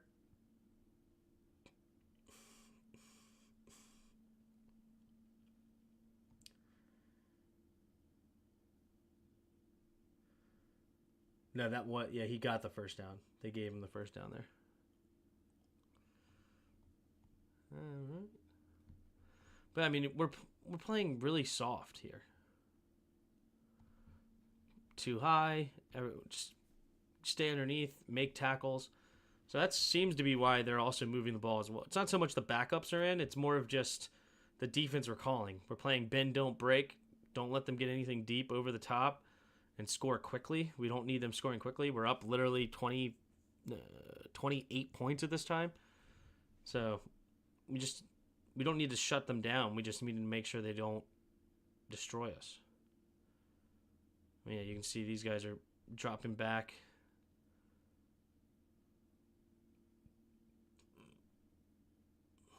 Could turn into a movie, but yeah, that's a bigger test. Yep. It's going to be the biggest test of the year. It's probably our best opponent, right? I mean, who else would be even a bigger game? Cruise control. That's right. You bend and keep bending, D.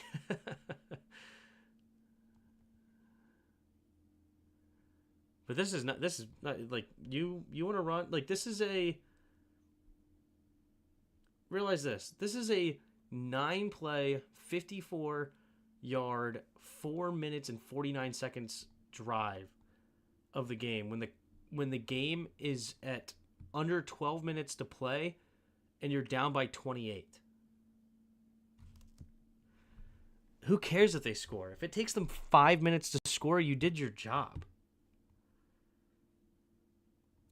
Tim, are you nervous about the game Sunday? No, I'm on house money, man. I'm not nervous about anything. I cannot be any more carefree right now. I predicted 6-11. Okay, I predicted 6-11 this season. I thought we were gonna need a year. I didn't know Jaden Daniels was gonna be an MVP candidate. It's garbage time, exactly. So it's cool though. But hey, it's all good. We jump off sides, give them the free first down. I'm just gonna let it play out for the rest, but we are on house money so big right now. Like, if we lose to the Ravens, is anybody really gonna be like, "Wow, we suck"? Wow, all of this, everything that we've built so far is fake because we lost to one of the best teams in the league? No. We lost to a 2-time MVP. Okay. We lost to an established head coach for years now. We lost to a very talented defense. Yeah, apparently they're not as well coached as last year with McDonald, right? But, I said I was just going to let it play. Just let it play. Or I don't know, what's the defensive rankings right now?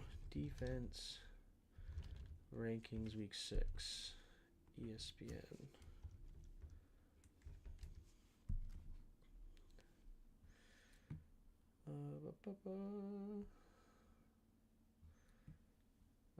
They're doing fantasy. I don't want fantasy. Defense stats, ESPN.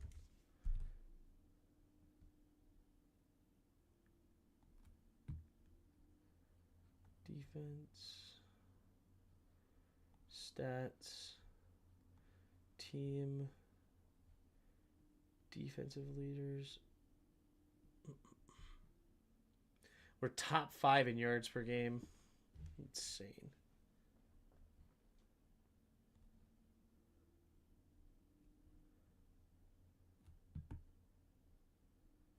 So right now, defensively, the Ravens are around middle of the pack. It's funny. Statistically, we're a better defense than them right now. Funny enough. Points per game, are they any better? No, they're worse. They're actually really bad in the points per game department. 31, 32, 31, 30, 29, 28, 27, 26. They're 26th in defense. With points per against. What about rush defense? Okay, guys. But They're number 1 in rush defense. Number 1.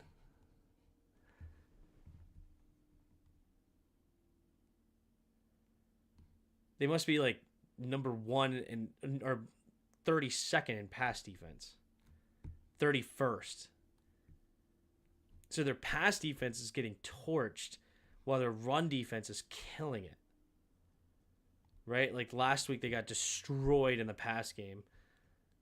But run game wise, they held them to 3.1 yards a carry. Right? The week before that, they manhandled the Bills. Left them at just 10 points a game. It was only 3.5 yards a carry. Couldn't run the football. Cowboys, they don't ever run the football. But only 3.2 yards per carry against the run. Raiders ran 1.6 yards a carry. Gardner Minshew just played out of his mind.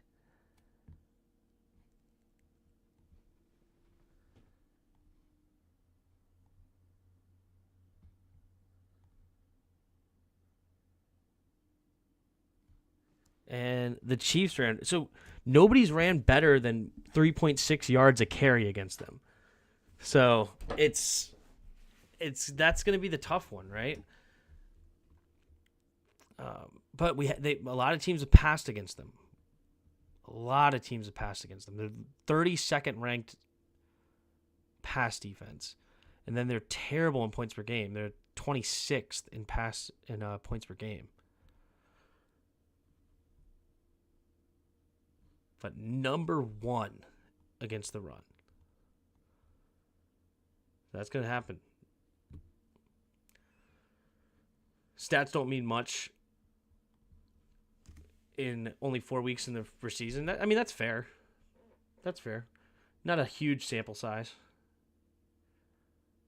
I hope we hopefully pass the ball. Yeah. To be fair, other teams just can't run a lot against them because they put up so many points. Plus, they have a way better rushing team than those other teams. Yeah, that's kind of the point, is we're gonna have to beat them through the air, which is possible. And also, none of those teams that we talked about have a running quarterback like a Jaden Daniels. But if anybody's gonna have some success, a guy like John Harbaugh is gonna coach them up, right? We gotta establish the run well. Can't expect to pass every down. Yeah. Look at the schedule. I see maybe losing Baltimore, Atlanta, and maybe a couple of NFC East. My prediction's 13-4. I don't know.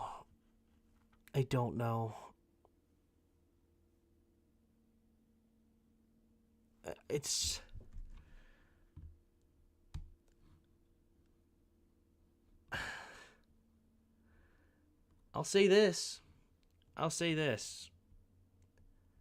The only game that I think we're gonna be dogs in, at least as it currently sits, is the Ravens, and then maybe the Saints, because it's on the road. But at this point, and then maybe the Eagles on the road. But right now, if you put it right now, what's the odds to beat the Falcons? Like if the Falcons were this week and we're at home against the Falcons, I think we're favored.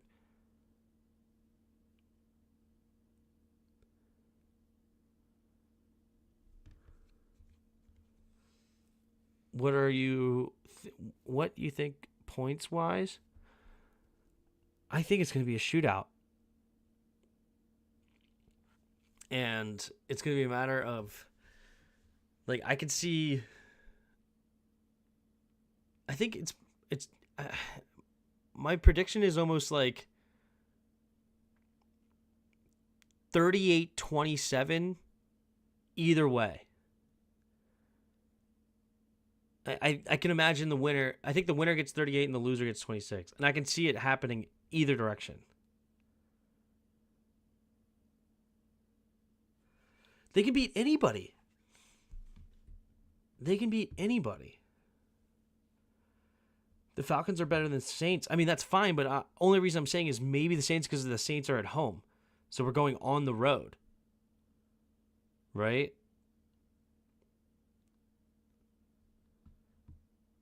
And then we're obviously dogs against the Ravens right now by 6.5 points. But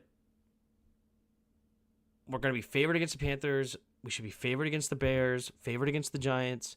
Steelers could be interesting, but I think we're going to be favored from them as well at home. On the road against the Eagles, maybe you're a slight dog. At home against the Cowboys, you're favored. At home against the Titans, you're favored. On the road against the Saints, maybe. At home against the Eagles, you're favored. At home against the Falcons, I think we're still favored. And then the Cowboys on the road, as it currently sits, I feel like we should be favored.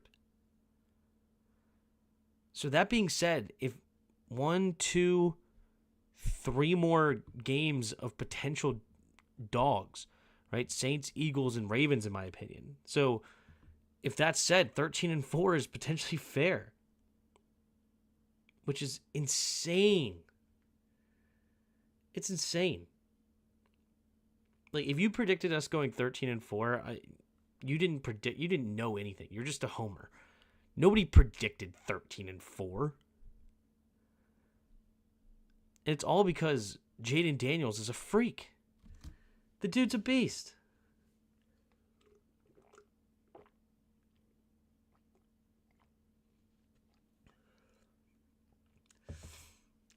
Power of positive thinkings, I do know. All right. Well, you didn't know anything, but I will give you that. Power of positive thinking. Beat everyone then in that division. Ravens and Steelers next. Yep. And all we can do is take one game at a time. We got the Ravens in front of us. This is going to be massive if we could beat the Ravens. Huge. Huge. So I think the Bears will be much tougher than most think. Their defense is really good. Probably the best defense besides the Steelers. We'll see. Yes. And I'm saying I agree. I think the Bears at home could be potentially favored, but I think that we are going to be favored at home on our house. Right, especially if we manhandle the Panthers and lose a tight one against the Ravens. If we beat the Ravens, all bets are off. We're favored against everybody. we're favored everybody. Like, we're favored the rest of the way if we beat the Ravens, right? I don't care. On the road against the Giants, Eagles, Saints, doesn't matter. We're favored at this point. We are something unbelievable. If we beat the Ravens, at that point, I don't even know who you rank above us. Are you ranking the Chiefs above us? Are you ranking the Vikings above us? I don't think so. With how we're playing right now, especially if we beat the Ravens like 38-23 or something like that. But are you? Who would we be dogs against? Like, at home against the Vikings, who's a favorite? If after we beat the Ravens, I don't think anybody would be a favorite against us at that point, which is insane. Absolutely insane.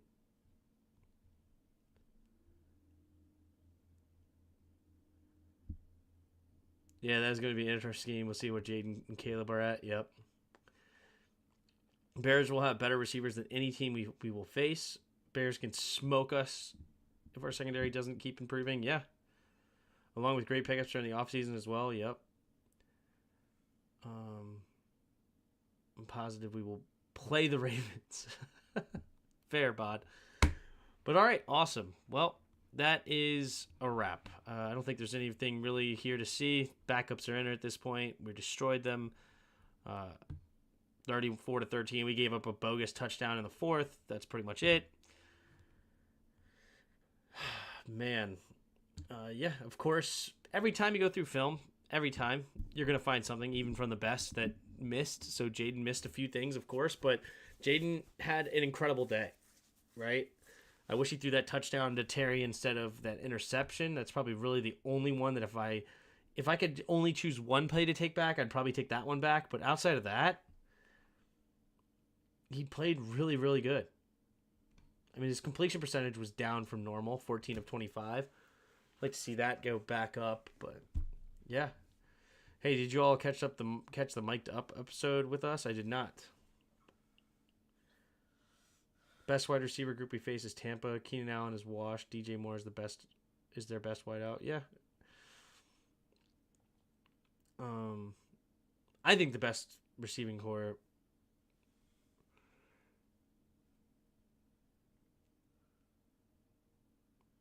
Because you also have to give Cincinnati respect. You have to. Terry dropped 3 and Ertz dropped 1. I think Terry only dropped 2, right? Did he drop a third? And Ertz dropped another. Ertz, whatever, dropped another one. He dropped the touchdown and he dropped a slant. Did he drop a different one? They all can't be home runs. The best baseball is only get on base in third. Yep. If Brown and Smith are healthy, they're up there too. A.J. Brown and Devontae Smith, yeah, for sure. Good film review. Hoping JD learns to see the field more and doesn't have to use his legs. Yep, he will. He's getting better each and every week. It's awesome to see. He's a great player. Well, Eagles is the best wide receiver core we will face, but they are hurt right now. I don't know. Who are you taking? AJ and Smith or Jamar and T. Higgins?